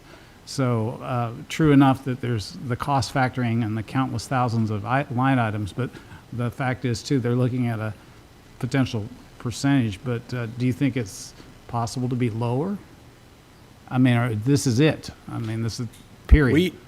We took some time and negotiated pretty hard to get that number down. Like I said, their original number was $340,000. And so we got it down to 208. Okay, thank you. Great. Yes, Mayor Pro Tem. I was going to make a motion. I was just going to ask one point of clarification. When did we bring this up at workshop? Refresh my memory. It was. Yeah, it was, I believe it was September or October last year. Okay, so maybe that's why we're not recollecting. Okay. Yeah. Mayor Pro Tem. Thank you, Mayor. I move to approve the professional services agreement with Plan IT Geo for the Urban Forestry Master Plan. We have a motion as presented by Mayor Pro Tem, seconded by Councilmember Romero. Is there any further discussion before I call for a vote? Hearing none, all in favor, raise your right hand. All opposed? So it passes 6-1. Thank you. Next up on the agenda is Purchasing Policy and Procedures Manual Update.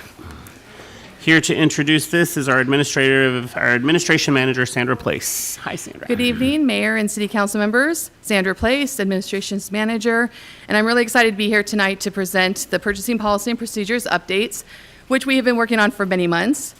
This revision has been reviewed by our legal and procurement teams, and we think we've provided a happy medium increase for all authority limits. We've finalized changes that have been passed by the legislation, and we've updated some of the city's grant processes that we presented through 2 workshops. The manual, you've seen this before, where it is designed to assure the citizens of Oak Harbor that they're receiving their maximum value for each tax and utility dollar spent, and to help staff with best practices and how-tos.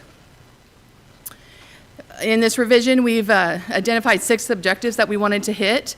We want to increase the authority level to be more effective and efficient.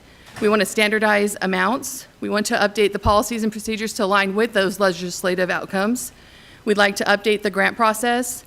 We've added an addition of the direct contracting language and addition of a compost requirement. You've seen this before. There's 5 types of procurement. and I don't need to read those off, but what they're designed to do is provide minimal competition for small purchases and contracts, informal competition for larger purchases and contracts, and formal competition for the largest and most expensive purchases and contracts. So these are our slides again. I provided you with what's currently happening. So this one is for bid authorization amounts for materials and supplies that are not related to public works. Currently, our directors can authorize purchases up to $5,000. What staff is proposing is to increase that to $10,000. And also, once they get over $10,000 to $50,000, or excuse me, currently $5,000 to $50,000 is the city administrator or designee. Then we'd like to increase that from $10,000 to $75,000 for the mayor, city administrator, or designee. And over $50,000 currently goes to city council. You've seen all those. We'd like to increase that to $75,000. The second one is bid authorizations for purchase and personal services, and that gives you some examples. That's in your packet. Currently, we're at a $30,000 limit for the mayor to sign up to. After that, it goes to city council, and we like to standardize by making everything the $75,000. Previously, we brought to you $100,000, and so we would like to propose the $75,000 as that happy medium. And again, for purchase services, we're currently at $30,000. We'd like to increase that to $75,000. Under $30,000, the directors do not have authorizations to sign off on these contracts. It is the mayor and legal. Bid authority for public works and A&E, architectural and engineering professional services. Right now, we're at $50,000. Again, we'd like to standardize by going to $75,000 for up to the $75,000 for the mayor. We'd like to go from $50,000 to $75,000 again for public works with formal bidding, and for A&E contracts from $50,000 to $75,000. So this is just a summary of literally what I just said, is just increasing the department director's authority from $5,000 to $10,000. There's not a whole lot we can buy at $5,000 with the inflation, so that's why we like to double that. And again, the mayor's authority and his designee, which would, if the mayor isn't here, it would be our city administrator. If she is not here, it would be our deputy city administrator. And if he is not here, then they would assign a department director. And that's how the designee, when we say designee. The mayor designee from the $30,000 to $70,000, and again, mayor designee from the $50,000 to $75,000. Legislative, these are all that have passed within the last couple of years, and I don't want to go too much in depth. We've already done that several times, but these are the major ones that we've put into the revisions. Again, this is modifying the small works roster. House or Senate Bill 5268. It modifies the small works roster, which includes revisions. Key highlights for our city is that they've eliminated the limited public works threshold at $50,000, and it's been replaced by a new threshold of $150,000. This change also allows for direct contracting under certain conditions, which really creates some efficiencies for our city. Then there's House Bill 1050. This expands that apprenticeship utilization to municipalities. It is a requirement. We've already hit that with the new fire station, and we have already implemented that into our process.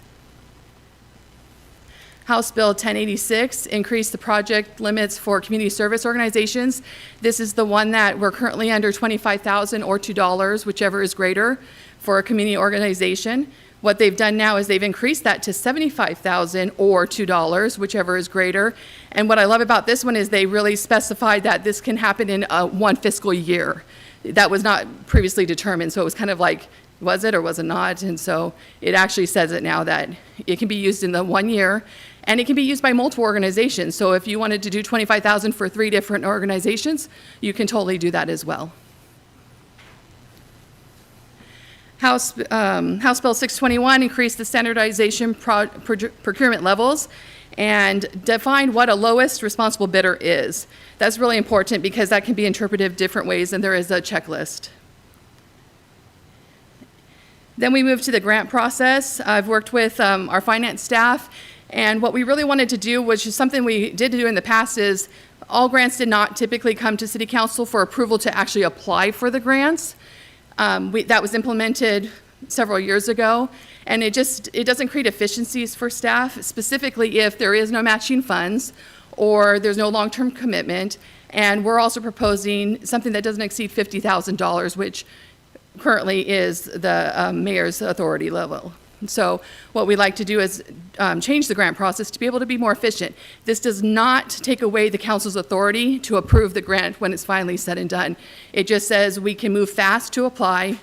If we get it, then council has the ultimate authority to tell us yes or no, and then it can be signed off. So it does not remove that at all.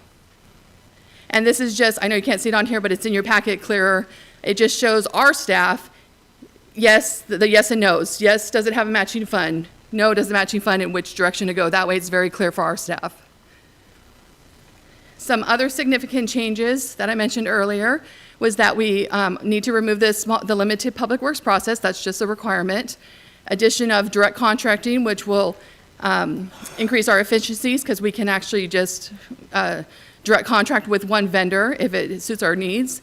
The addition of a compost procurement ordinance. This is actually an RCW that was put into place for our town because we're over 20, or our city because we're over 25,000.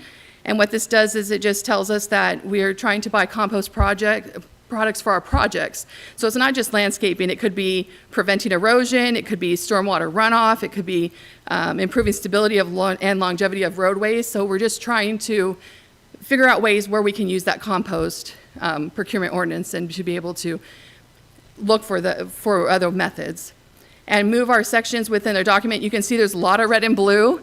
Red was my changes, blue was legal changes. A lot of it is just making it more user-friendly by moving things into different sections, maybe changing some words. Joanna was very good about detailing more things, trying to say, is that really what would somebody be able to read? And again, I don't know if Joanna saw this, but Joanna was a huge help. She is super fun. She loves procurement as much as I love procurement, maybe even more. And we had some discussions about different things, and really we could have done way, way more than we did already, but we really needed to just focus on these specific revisions this time around. But I loved working with Joanna, so I did put her up there, so I hope she's okay with that. And then a motion to entertain. Thank you so much, Sandra, for that. I will confirm that we received no public comment on this issue. That's correct, Mayor. No public comments were received. All right, and do we have anyone here with us this evening that would like to step forward and make public comment on this issue? All right, hearing none, I will call upon council for their comments. Councilmember Arms. Sandra, thank you, because I know we had talked about that some months, I don't know when, about it and about changing, especially for the mayor. And I really appreciate all the hard work you did because it made it more, with everything changing, with everything getting expensive, this was something that needed to be done. We really appreciate both of you doing that. Thank you. Thank you. Thank you, Councilmember Arms. Anybody else? Mayor Pro Tem. Thank you. Just a request going forward. Staff has been excellent about keeping council in the loop on whenever there is a purchase or a contract or something that we don't necessarily have to approve, since we previously changed the amounts, those things are still happening, but, they go in the administrator's report or, David Goldman will tell us about them. So it's nice to continue to get updates. So I would just trying to communicate my desire to see that continue going forward, but the rest of the document looks good. Thank you. Thank you. That's a great point, and I forgot to bring up that, yes, we can totally keep putting that in the city administrator report. Thank you. Thank you, Mayor Pro Tem. Councilmember Stuckey. I get moving from 50,000 to 75,000, but why the large jump on the personal services other than just saying everything should be 75,000 to make it easy? That's going from 30,000 to 75,000. Just because when somebody comes into my office, it would just be easier to say, don't go over 75,000, and they know it, so they don't have to think, okay, is it the 50,000 or is it the 75? Because like right now we have 30,000 and we have 50,000, and oftentimes that confuses people because there's different limits. So we just wanted to standardize the limits at 75,000 for everything, just so it's easier. So if they have a purchase, they know $75,001, they know, boom, they have to go right to the procurement process. Do you have any idea how often when it comes to personal service contracts you're in between that 50,000 to 75,000 range? I don't have that number, but I can get that for you. And then if there's some, I don't have a huge issue with it, but if there's some unintended consequences from that, is it the council's authority to say 5 months from now, let's go back to the old policy? I would defer that to Joanna, but I would assume that we would be able to do that. Absolutely, that would be within the council's authority to do so. Thank you. Okay, thank you. Councilmember Marshall. Thank you, Mayor. And thank you, Sandra. I appreciate the presentation. I had a question on page 435 of our packet under contract change orders. We were removing, it looks like, the language of $100,000 and going straight with a 20% of the contract. Oh, that was not the intent. Is that stricken out in there? So the way it is stricken, it reads up to 20% of the original contract awarded, and then the rest or an accumulated total of 100,000, whichever is less, has been stricken. That was not the intent. So it could have just been part of that. And then the Going too far. next box where it says any additional change order allowance over the 20% of the original contract award is also all stricken. So essentially, it'd be an automatic 20% and then an unlimited end. Yes, that was not the intent. No, we will definitely be fixing that. Yeah, No. the city council approval portion has also been stricken. So that was obviously something I had a concern with. I guess I don't have an issue with this, at its face. I guess my question is, where does it stop? I mean, when are you going to be coming back before council in a year and saying, now we want to up our limits to 100,000 and then we want to do 150,000? At some point, we are the checks and balances, right? We are the ones that have to ultimately decide the budget and how the projects are funded. And so my concern is, where does it stop? That's a great question. I would just say on that one is the last time we did a revision, we did decide as the council and staff that we were going to bring it back in a couple of years. It's been about 3 now, I think, since the last one. And we said we would just revisit it and see how things were rolling. But also remember, all of this is in with budget capacity as well. So if we go outside of budget capacity, that's where you also have your checks and balances. So do you feel for like the small public works projects and such that $75,000 threshold is needed, or is it, are we holding up any of these projects, right? We meet 3 times a month. I don't feel like council at any point has put the brakes on a project. So are we holding things up? Is this really a necessity, or is this more of a want? No, I definitely think it's an efficiency issue, because just because you're meeting, it takes several weeks, if not months, to get them to you. That's where the inefficiency is getting through all of those hoops before you even see them. And so I think that this does create a lot of efficiency. And again, if we're in budget capacity, which you've already approved, I just think that this is a great way to go. So no, I believe it is needed, yes, for that purpose. All right, thank you. Mm-hmm. So, Councilmember, I just want to add that for the inefficiencies, we sometimes forget that when we're doing council packets, there's weeks before that we have to prepare those documents in order to get them published by the required deadline with the 5 days notice and to get those documents prepared. And then as a team, I think both through the grants coordinator and with Sandra and her team, what we're trying to do is also create some of that documentation in the report that Mikhail compiles, that's the department report, where we can give you some of that detail. So that's why we added the new grants report and some other items so that we can keep you as a council informed about what we're doing. So we're trying to create those as well. And I appreciate that. I guess my only thought or comment to that would be on a number of these projects. These are not surprise projects, right? These are things that we know that we're planning for. They're in our capital improvement plan. These are long-term plans. These are not all of a sudden we need to get something in the council packet for council to look at this. And so there is, I'm not in your shoes, and so I would say the appearance would be we would have time for some of these to come to council, to be able to talk about it, to be able to approve it as a budgetary item. But I have faith in what you're doing and in the process and the staff that we have, and so if this is your recommendation, then I support it. Yes, So, thank you. Yeah. Great. Anybody else for the good of the order? Councilmember Wiesner. Thank you, Mayor. I was around 3 years ago, and we took some of these limits from 10,000 to 30,000. Mm-hmm. Quite honestly, I would be much more comfortable with 50,000 across the board. I mean, right now you've got this stipulation that if there's, a matching grant of $50,000 or more, right, then that's the exception to the $75,000 rule. a $50,000 increase for some of these spending limits would be a 65% increase. Since the last time we've done a spending limit. So obviously I'm the minority here, but that's my 2 cents. That's my comfort level. If that was 50,000 across the board, rather than that 75 number, I just feel that's a huge number. Does not keep track of inflation. Our city budget has not doubled. Prices of things have not doubled. And I think the checks and balances are there for a reason, and that's just my 2 cents. Thank you. Thank you. Anybody else? Yes, Councilmember Romero. I echo the concerns of Councilmember Wiesner.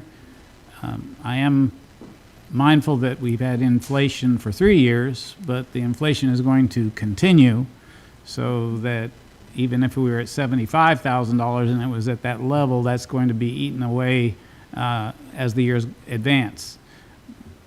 But in my time of public service before this, I've been aware that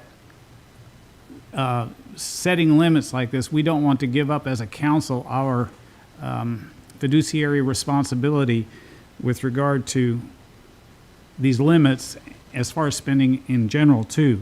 So I acknowledge that it's an iterative, incremental approach to dealing with spending limits, but with some fear and trembling, I raise these limits because, once you cut loose the limits, then, not everybody is as responsible with those limits as others.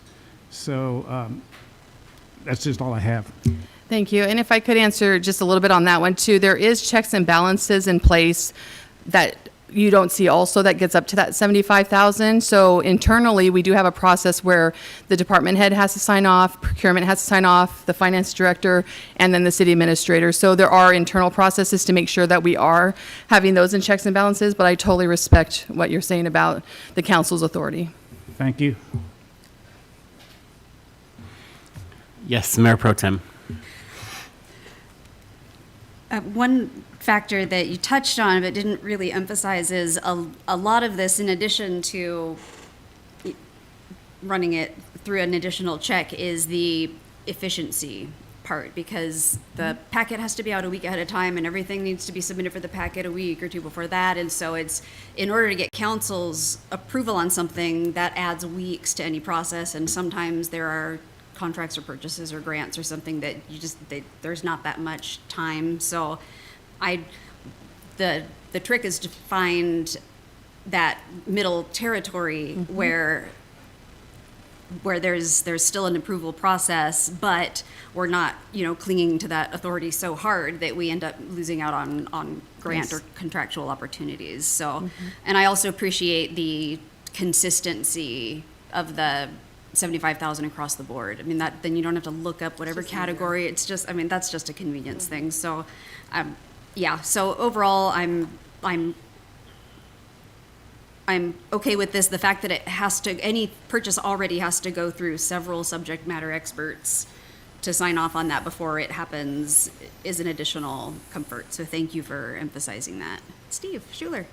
What's up? Yeah, and if I just may add, because I can hear some different voices here, which are all very good. I think this checks and balances that I'm hearing is what we want to hear. My 30 years of experience here, Oak Harbor is got bureaucracy all over it. The amount of work that has been done in the last year with the amazing staff is unbelievable. That is what's going to keep you from going off a cliff, is making sure that you are communicating with those directors and those other senior managers to make sure that you're moving the right direction. And in those big, huge projects like a clean water facility, that's where that checks and balances really kicks in.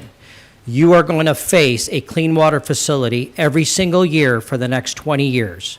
We need to figure out how to have an efficient operation so we're not focused on these little stuff, so we can move on and do a better job with you on the big stuff.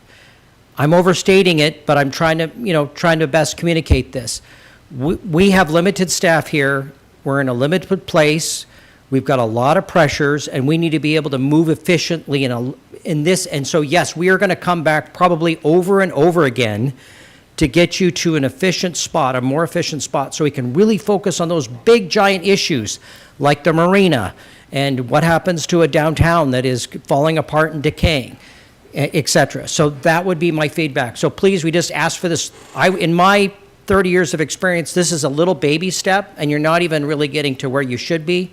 And if you want to talk about inflation, let's talk about just in the 3 years I've been here, Wright Waterline Project, $100 a linear foot. West Woodby, $230 a foot. 7th Street, which we just finished, $290 a foot. That's the world we're living in. That's the inflation we're facing on the construction side. So that's where we need you to help us to move these things through. So thank you.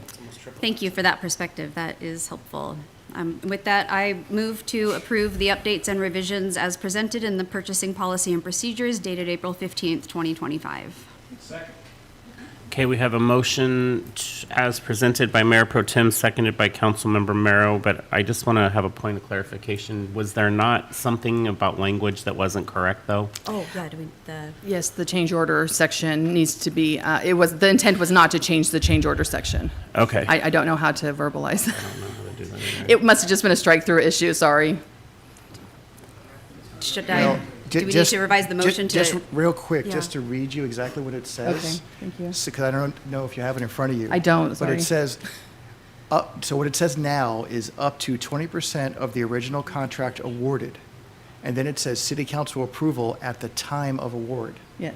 What was removed was language that said 20% of the original contract awarded or an accumulated total of $100,000, whichever is less. Also, there was a section underneath that said any additional change order allowance over the 20% of the original contract awarded or an accumulated total of 100%, whichever is less, requires city council approval. So is the change with these strikeouts where it's saying up to 20% of the original contract awarded requires city council approval at the time of the award, was that the intent? The intent wasn't to change that section Not at at all. all. Okay, Yeah, got it, that was got not it. one of the 6 objectives of this one. Okay. Yeah. So is it correct as it is, or it needs to be corrected? Was that so I had 2 docs, the strikeout one and then the final one. Was it correct in the final one? The final one was, it removed all the language and it had the strikeouts incorporated into it. Okay, that was not the intent. So, no. so Yes. can a motion be made, this is a question for the attorney, can a motion be made with, like with the condition that this section gets amended or reverted back to where it belongs? Or something like that? Correct. That would be my recommendation, would be to, you could do it in a 2-step motion, first to restore that language, or just the motion with the caveat that those provisions be restored.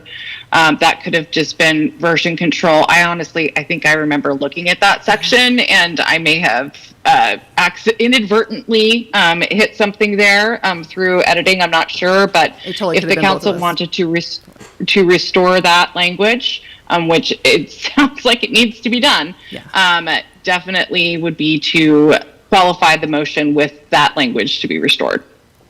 Is council comfortable with that, or would we prefer to have it fixed and then brought back for final approval? I'm comfortable with you modifying the motion. Okay, so yeah, the motion with the caveat that, To restore the change order. okay. It's just So I can offer you some potential motion language that would be useful for this. So it would be, I move to approve the purchasing policies as presented by staff with the restoration of the section regarding change order approval language.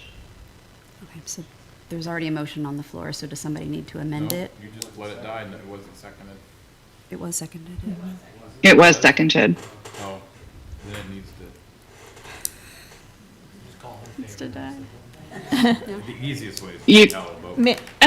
So, yeah, we can Mayor just, Pro Tem, I'm sorry, well, Joanna would be the expert here, but I believe that you can suggest an amendment to your motion? Correct.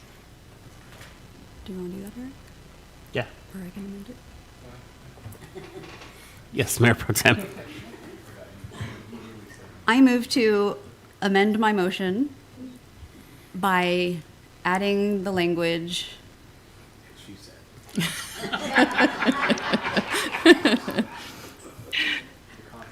It could be restoring the language in the contract change order language. section.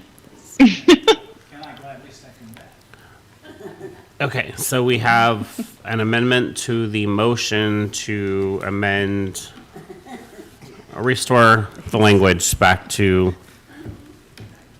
what was it, Joanna? Please repeat it. It's fine. Sorry, this is hard to do because now we're doing crazy parliamentary stuff. So it's to restore the language to the change order section in the purchasing policies. Okay. And that was seconded by Councilmember Marrow. Is there any further discussion about this? I'm sorry, I didn't mean to complicate this, but I knew you guys wanted that addressed. That's why. All right, so now we call for a vote on the amendment. Yes, on the amendment. All in favor of the amended motion? No. The amendment to the You motion. vote The on the amendment to the amendment. motion. Raise your right hand. Okay, so we have 6 for, all opposed, 1 against. All right, now what do we do with the other one? So now we'll vote on the amended motion. Correct. Okay, so now we're voting on the amended motion. Which is to approve the policy with language restored. Approve the policy with the language restored. All in favor, raise your right hand. 6 in favor, all opposed, 1 opposed. Thank you very much. Sorry that was so confusing. Yeah, sorry to muddy those waters. Nope. Thank you for Okay, your thank you, consideration, though. Sandra. Thank you. Thank you, Joanne. No problem. And thank you, Eric. All right, so at this time, the council will move into an executive session to discuss with legal counsel matters relating to agency enforcement actions per RCW 4230-110-1I. The anticipated duration of the executive session is 30 minutes. Action may or may not be taken upon return to the open session of the meeting. Executive sessions are not open to the public.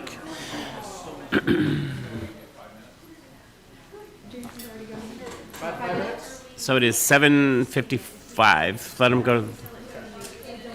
Yeah.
All right, so the council has come out of executive session, and we will now resume the open session of the meeting. There will be no discussion or action by the council at this time. With that, there being no further business, is there a motion to adjourn? So moved. Motion to adjourn, seconded. All in favor, raise your right hand. Adjourned at 8:30.